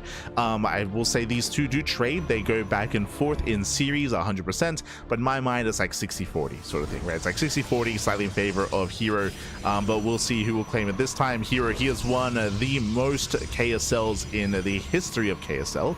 And this year has won almost every single one. I want to say there's like maybe 3 or 4 KSLs that herO did not win this year, and 3 of them are because it didn't sign up.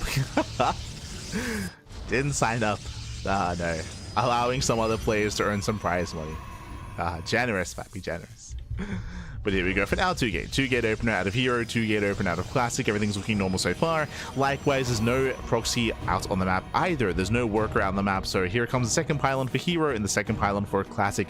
Both players scout, both players confirm, both players are aware that there is no proxy. Not yet. Now from here, do we open up a double Stalker, double Adept, Stalker Sentry, or Sentry Expand is the question. How greedy or how aggressive are we planning on being? There we go, we have, Sentry Expand. Greedy build out of herO. You can see here he's getting a Sentry and a Zealot. Basically, the plan is to cancel the Zealot. Yep, as you can see, you cancel the Zealot, and then you get a refund, and then you can afford the base. But no, there it is. Does not pylon block in time, so really fast expansion, a really greedy build here by herO, as he basically opens up with 1 unit. So Sentry Expand is what this is called. Meanwhile, Classic did open up with a Stalker Sentry opener instead. If I'm not mistaken. Yeah. Classic, he opened up Stalker Sentry. With this, he'll have a robust army to work with early on. Sentry to scatter across the map, Stalker to shut down the initial pylon block, and Classic falls behind economically. How do you make up for it? Stargate. So Stargate's on the way. Here he confirms no expansion. He also confirms Stargate opener out of Classic. So with the Stargate opener, this will give Classic the opportunity to recover by going Oracle, right? You can open up Oracle, you can harass across the map, and you can kill, 3, 4, 5 probes and make up for your economic deficit. Meanwhile, herO reacts with a hidden Stargate in the main. Now, herO's goal should be to open Phoenix. So the goal here is that you're forcing Classic into Oracles. Meanwhile, back at home, you go into Phoenixes, you catch out the Oracles, you shut them down, and you just snowball out of control. Because right now, Classic, he's so pressured to get economic damage. If he fails to do so, he will fall further and further behind. So here comes the Oracle. Meanwhile, the Natural's being saturated. Oracle's on the way. It's going to be chased here by the Hallucination, and we have a very real Phoenix in production. And this will be worth of a herO if he can shut down the Oracle. So far, it's keeping up with the Oracle movements. Phoenix has arrived. And herO, he's going to reveal his Phoenix, actually. He's just going to chase. Yeah, he's just going to chase. Just going to chase down that Oracle, zoning him away. So far, the Oracle opener has not been worth it. And herO behind this going for his own Oracle. Ooh, and Classic, he cancels. He cancels his Phoenix. But he still has a second Oracle. So 2 Oracles, they can one-shot probes, and he's hugging the edge of the map. He's going for the main. herO likewise moving out as well. Now herO, he deflected the first Oracle. That is great and all, but herO, he is out of position. The Phoenix is at home, thankfully. Okay, Phoenix is at home, but 2 Oracles they can just ignore. Yeah, they can and will ignore. They head into the bases. Probes are going to be going down. At the same time, herO, he shades into the main. Probes are going down as well, across the map. It's going to be 10 probe kills. So 10 probes go down for herO. Meanwhile, herO across the map, he kills 8 probes. 8 and 9, getting up to 10. Meanwhile, the oracles, they go back into the natural. Probes are going down left and right. we got chaos everywhere, baby. That's going to be 16 probes. herO, he will lose 16 probes, but Classic, he will lose 12 workers across the map. So both players, they walk away battered and bruised. What's crazy, yes, herO, he lost more workers, but herO is still ahead economically because of his economic lead. Remember, herO, he started this off with a greater economy with a higher probe count. So killing more workers is not enough. So herO, he still maintains a lead despite losing more probes. And it looks like Classic going for the all-in. Yeah, Classic commits. He has 3 gates at home. Sorry, 4 gates at home. 5th gateway across the map. It's going to be a 2-base, 5-gate all-in out of Classic. And he does not get found. Wow, he doesn't get scouted. So here comes the all-in. herO, he's across the map with the Phoenix, with the Oracle. herO does have a shield battery. Does have the battery. Goes for the stasis. Boys are pulled. Stasis. Ooh, doesn't connect. And he goes to the kill. He goes to the dive. Blink is done. He gets 1. He gets up to 2. Yeah, 2 stalkers. Trades 2 for 3. Blinks away. Up. Oh, it's so close. Does it? I don't. Jesus. Doesn't get baited in. Barely not. Too soon to tell. He doesn't see. Yeah, he doesn't see. He doesn't know. Oh no! Jesus. herO is playing with fire. He has no idea, Mappy. He has a concave. Yeah, he has a concave. He takes a better fight. Punishes. Oh no! Punishes the stalkers. And here he will take the stasis to the face. Stasis connects. The army can rotate. As we mentioned here, he had no idea. He had no idea the stasis was there. Classic can move in.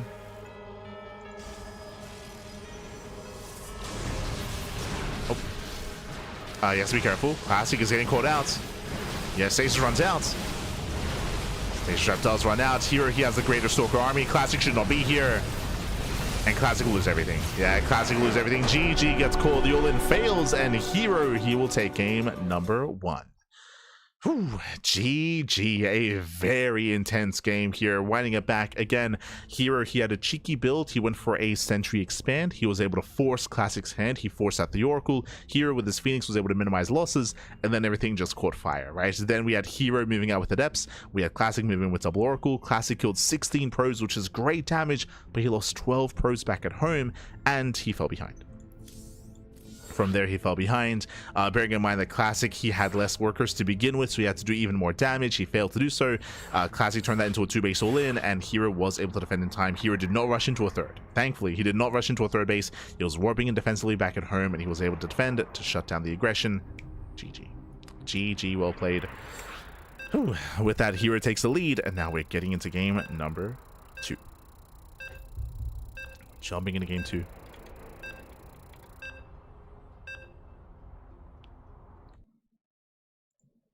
And this is why we love casting herO in Classic. Like, their games, they're pure chaos, papi. Ay, ay, ay. Very chaotic.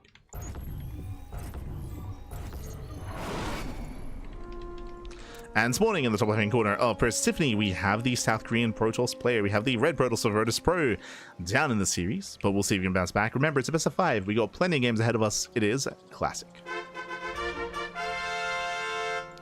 And spawning in the bottom left-hand corner, we have as opponent, we have the other South Korean Protoss player. We have the Blue Protoss representing T1. It is herO. Rocking that Zest portrait. Let's go. Este Zest.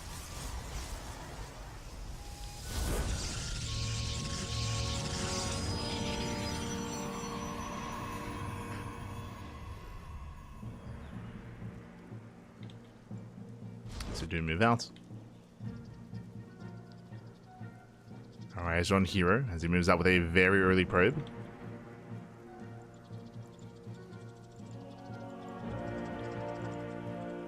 For now, just scouting. Okay, heads into the main base. Just gonna be scouting. Keep an eye on Classic. Classic is known for proxy robo, for sure. So herO just wants to make sure. Now, what's crazy about what's happening here is that Classic has no scatter across the map. Classic, he sees nothing. And herO, is he going for a gate expand? Okay. Gate into Cybercore, Gate Cyber Expand, a greedy build once again out of herO. Classic going for a 2-gate opener. So this is not as greedy as last game. Winding it back, remember what happened last game? Last game was 2-gate opener, Sentry Expand. This is a 1-gate opener, Cyber Expand. So this is a greedier build here out of herO. Now herO, with these 2 gases, he can go for a Stargate first, so he can go Gateway, Cybercore, Stargate, then Nexus to be a little bit safer. Bearing in mind, he saw the 2-gate opener, and Classic should be responding with an all-in. But Classic never scouted is the problem. Like, Classic has 0 scouting information. If he was aware, he would respond with a robo with an all-in. Meanwhile, Classic does hide the pylon, so herO, he goes for the Stargate. Yep, Stargate open out of herO. He's looking for the proxy. He made the Zeld as well. Ooh, brutal mind games. Yeah, big mind games going on here. So Classic, he hit the pylon. He makes it look like he's all-inning when he's not. And herO is looking for the proxy. herO is searching.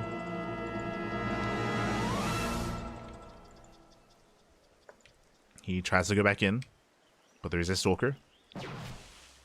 The probe, yeah, but he sees. Yeah, he sees, he knows, he scouts the Stargate. herO is now aware that there is no proxy, and that herO, his base is delayed for no reason.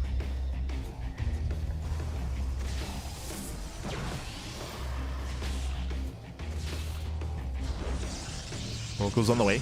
Now coming into the early to mid game here, we're in a really interesting position. Classic never scouted. Remember, he doesn't know what's going on, so he doesn't open Phoenix. Otherwise, he couldn't. He could have gone for a Phoenix opener to just shut down the Oracle, but he's unaware.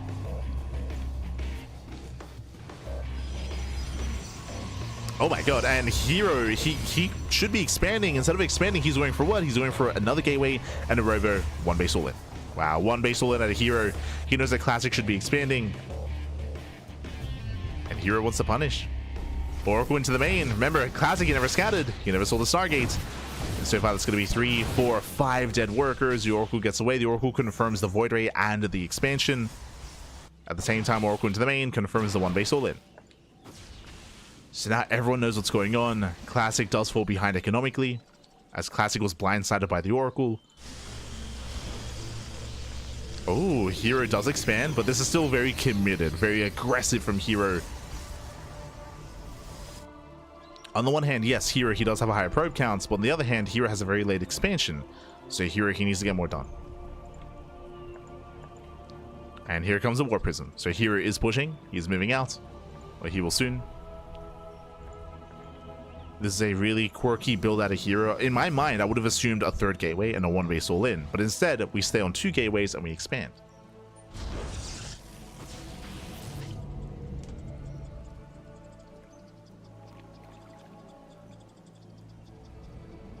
herO pokes in, pulls away.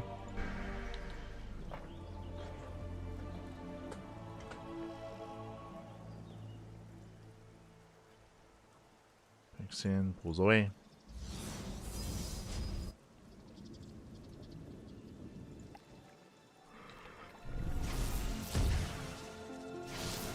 Finds damage at the natural, not bad. And he's forcing Classic's hand. Like, Classic, sorry, I should wind it back. In regards to herO's quirky build, Classic believed it was an all-in like I did, and Classic made 2 Void Rays as a result. You do not make Void Rays unless you believe you're being all-in, otherwise this is a waste of supply. Okay, he's pushing. There's no defensive shield battery. Classic can break through. Nice force fields. Very nice. Prismatic alignment is activated. Boys are being pulled. These Void Rays, one of them goes down, the other does snipe the Prism. But herO holds. Yeah, here he does hold.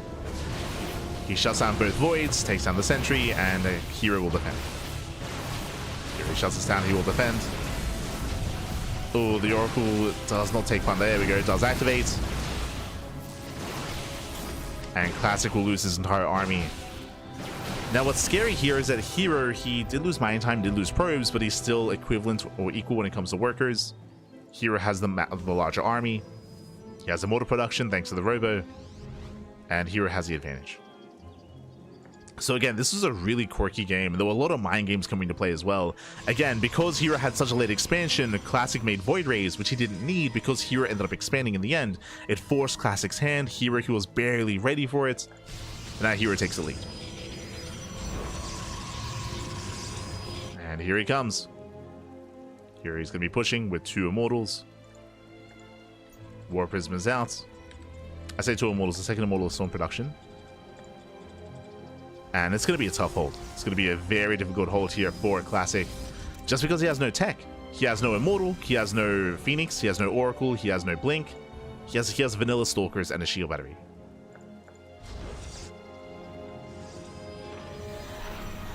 And we're dropping into the main. Boys are being pulled. Where are the force fields? Here's zoning away the Stalkers. A very nice force fields.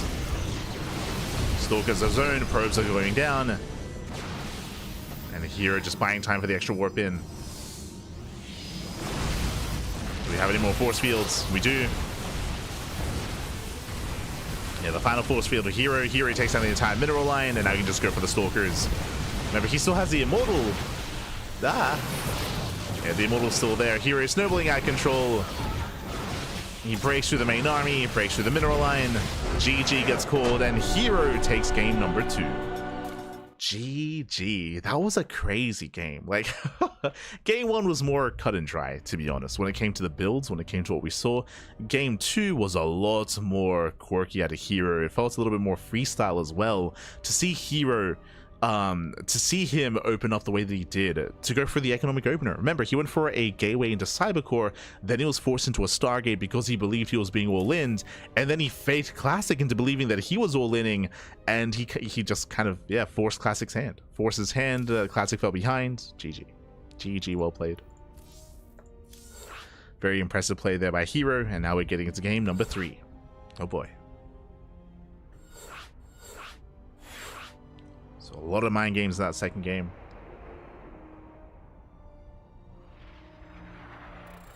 And now we're getting into game number 2. Sorry, not game number 3. The potentially the final game of the series. I hope not. I hope we get more games out of these 2 players. I love to see these 2 face off, but the pressure is now on Classic. Oh boy. Pressure is on.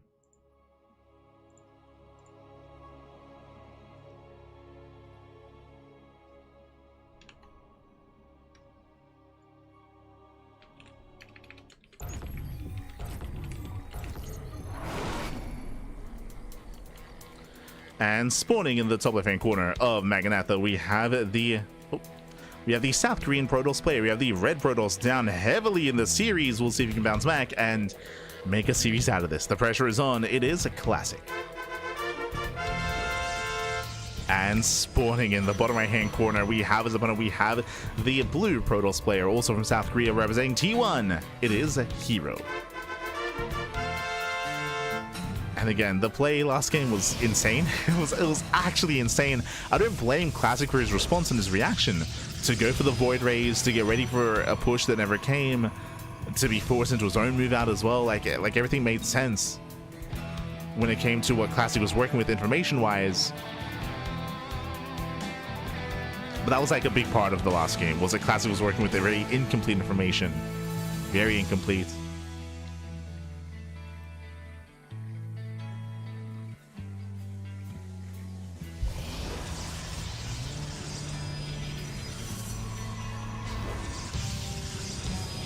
And now we have a 2-gate opener. So 2-gate opener out of herO, 2-gate opener out of Classic. Now herO, he has been kind of dictating the pace of the entire series so far. Game 1 and Game 2. We'll see if that continues coming into Game 3. We're waiting for the Cybercore, and we're waiting for the first pairing of units. Likewise, no proxy. So both players are going to be throwing down their second pylons. We'll see if anyone goes for a fake out. There it is, second pylon for herO and second pylon for Classic. Everything looking normal. Everything so far looking standard. Again, we're waiting for the Cybercore to see how we open up. Double Stalker, double Adept, Stalker Sentry, Sentry expands. What do you have for us? Sentry expands. Oh, greedy build by herO, going for a sentry expand.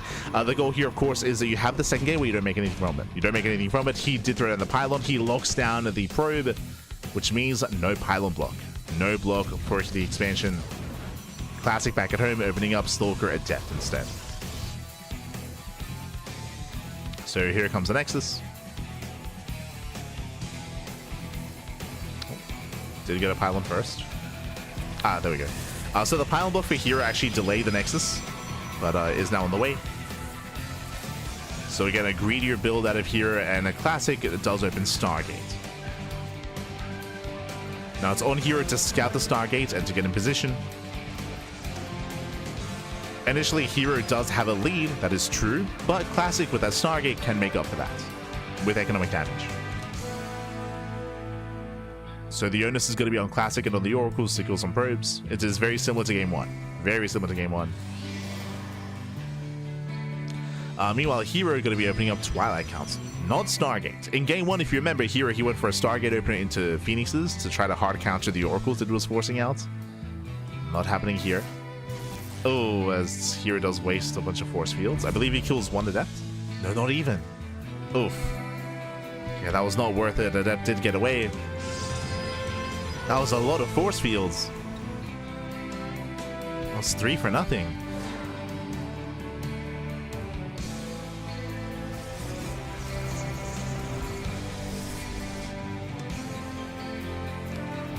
That's Classic going for the second Oracle as well. Remember, 2 Oracles, they can one-shot probes.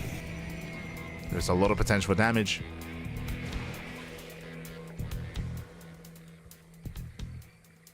Here it does zone.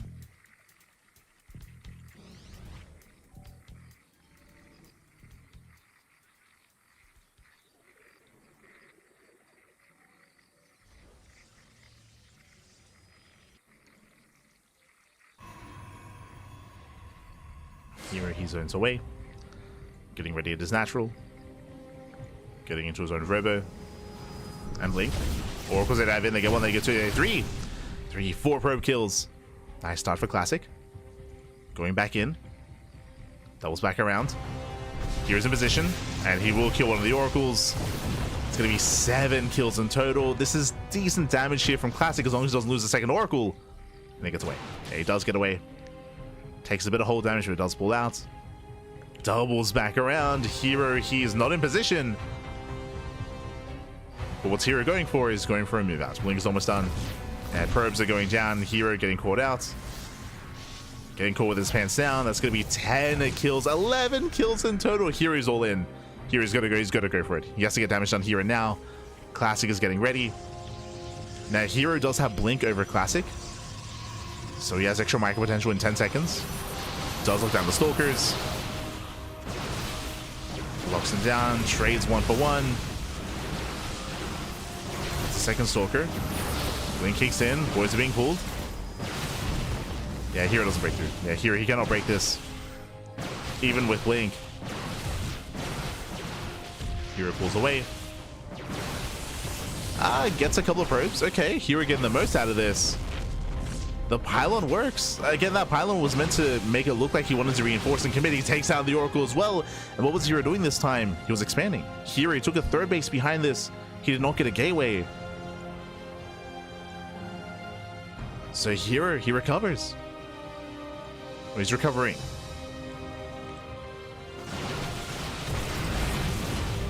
Oh, taking a lot of damage though. Yeah, miscontrol out of herO. Takes a lot of hits. He'll lose a lot of Stalkers. That's 4 Stalkers going down. Aye, aye, aye. Yeah, some brutal losses here out of herO as Classic does that control in. hero's in danger. herO pulls away. His third base is up. Classic stuck on 2 bases himself, now going for the expansion. Now, something that's cheeky here is the Dark Shrine. We have DTs on the way from herO. Going for the Dark Shrine.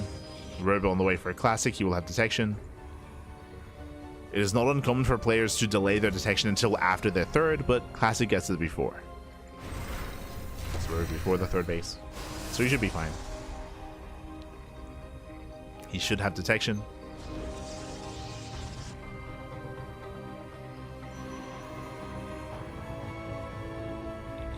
As the game settles, herO does maintain a 10 worker lead. The reason for this is because Classic actually pulled the boys and committed. Classic didn't need to. He did pull them as hard as he did, and he was fixated on the pylon because he believed that herO was committed when herO was expanding.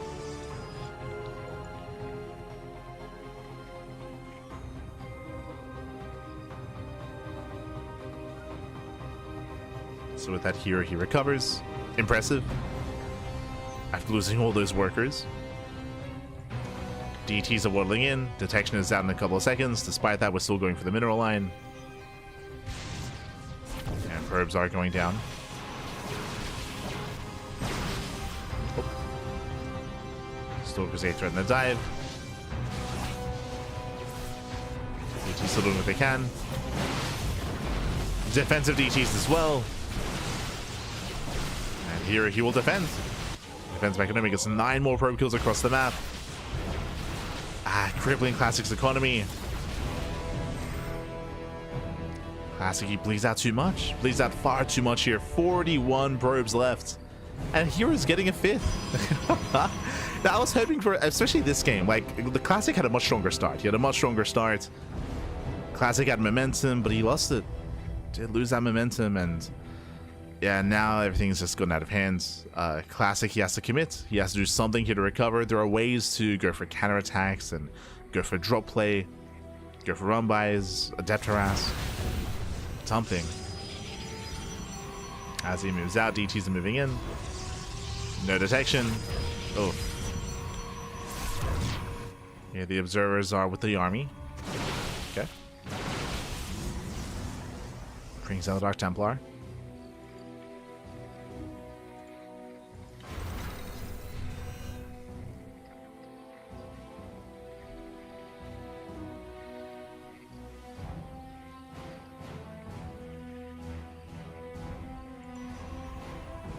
Classic. Setting up spotter pylons. He at least tries to.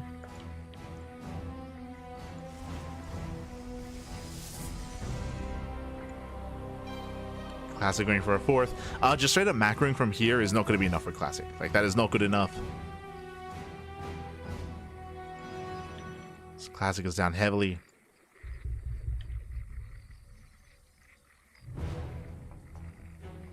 And here, you can just go for the kill. Yeah, you can just go for the kill, you can just go for the throats. Classic was unable to recover. He's kiting as best he can, doing what he can, but here, he has the death ball of an army.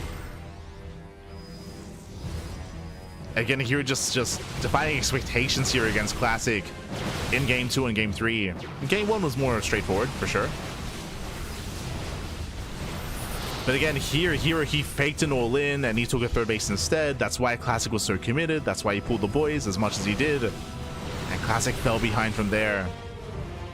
That defense at the natural did set him behind. And now here he's at what, 40 supply. He's moving in, the boys are being pulled. Here he breaks through the stalkers, takes down the mineral line. And here it can't just keep pushing. Getting out of hand. Opposition micro, diving in the prism. Prism goes down. And here he snowballs from here. GG gets called. herO, he will claim the series 3-0, advancing on and becoming this week's Korean StarCraft League champion. GG. Whew, GG, well played. A very impressive play here out of herO. A lot of mind games, both in Game 2 and Game 3. Again, winding it back here in Game number 2. Classic, once again, had a better start. He crippled the economy. He killed 10 probes. He killed 10 probes with the oracles, and he kept the oracle alive as well. And herO was forced to counterattack. And Classic believed that herO was all-inning. herO wasn't. herO, he was pushing, but he was expanding behind it. And because of that, herO, he actually couldn't fight the main army of Classic. If you remember, he had an equivalent, if not slightly lower stalker count. He had blink and he had some sentries, but he couldn't actually hold his own. He was poking in, and Classic pulled the boys. He pulled the boys to defend because he believed that herO was committing, because it was a pylon. If you remember, when herO was pushing, he had one proxy pylon there to reinforce, which he wasn't actually using. He wasn't reinforcing. And Classic believed that he had to make a stand then and there. He pulled the boys. He lost a lot of probes because of that. He lost a lot of mining time, and it allowed herO to get his third base and to make up for his economic disadvantage. It was crazy. It was crazy, baby. You can see it here, actually. This is the worker graph where herO, he loses probes, Classic takes a lead, and this is herO just getting a third base and making workers, while Classic cut workers and Classic was stuck on 2 bases, trying to defend, trying to survive what he believed was an all-in, when it wasn't, right? It wasn't all-in, so Classic just fell behind, and herO just snowballed from there. Crazy, baby, crazy. So GG, well played, very impressive play there by herO, congratulations. And again, herO, he is favored during the KSLs, like he has won almost every Korean StarCraft League this year, almost every single one. And despite that, I was still expecting a back and forth. I was still hoping for a game 4 and a game 5, but GG. Este herO. Whew. And with that, we are going to be wrapping up here for the time being. Yo, Este Ragnar in the chat. God, baby, God. Did redeem a replay cast. For those who are curious, we do provide a replay casting and replay coverage in the chat. There is a point redemption. I believe it's 10k, 10,000 points. You can redeem a replay. You can send it via email or send it via Discord. Send us the replay, Pappy. And we'll get around to the replay soon, Pappy, soon. Ideally, we do want to try to like bank up some replays. But yeah, this weekend is going to be a pretty intense week of StarCraft. Let's catch up on the schedule here. Let's go. Catch up on our schedule. Bam. So we just wrapped up with our morning KSL cast. You can see here that this evening we're going to be live with Duckling Open. SDO is going to be this evening here. That is our monthly Bronze to Diamond tournament. Then we have the Sparkling Tuna Cup tomorrow evening as well. So STC is going to be Sunday evening. We have a SDO this evening as well. We have WarDC Monday on Monday. We have the Patches Patch Bash on a Tuesday. We got Pegasus Cup, more Monday tournaments, and more weeklies. Now the big event that's going to be happening for us, at least, is on the 19th of October, towards the tail end of the month, is going to be what? The SE2 Safe House. That is the big event happening in the Americas, I believe in Vegas. It's going to be an online tournament, but Zombie alongside Zergirl, Chicken Man, Steadfast, Nathanius, Fear Dragon, all the NA crew, the NA casters are all coming together, and they're going to be organizing like their own 2-day tournament. 2 days of StarCraft.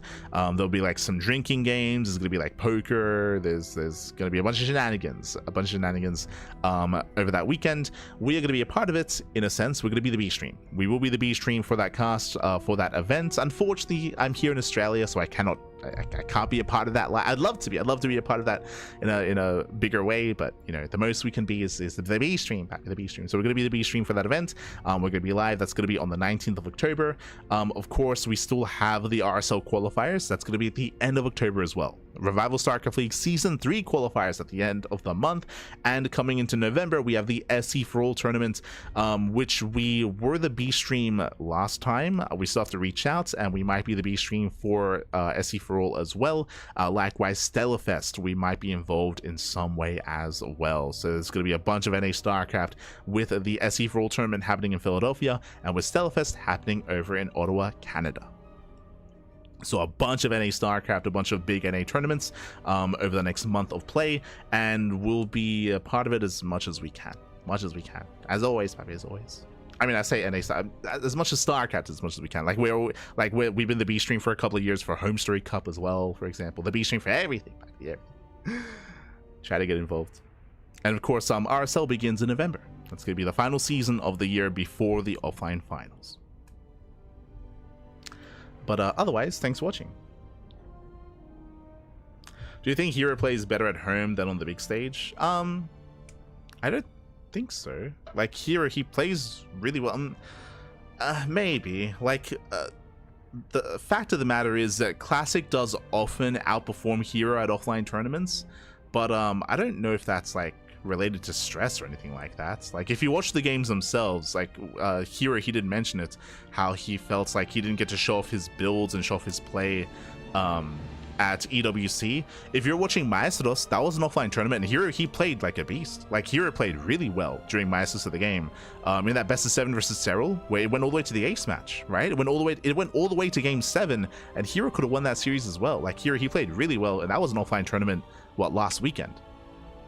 So I would disagree. I would say that when herO quote unquote underperforms at tournaments, if you watch the games themselves, like, there's like reason and rationale for that. It's typically a reason as to why he would lose the series. There's a lot to get into when it comes to EWC. But again, he played really well in France last weekend. Played really well, which was also on a big stage.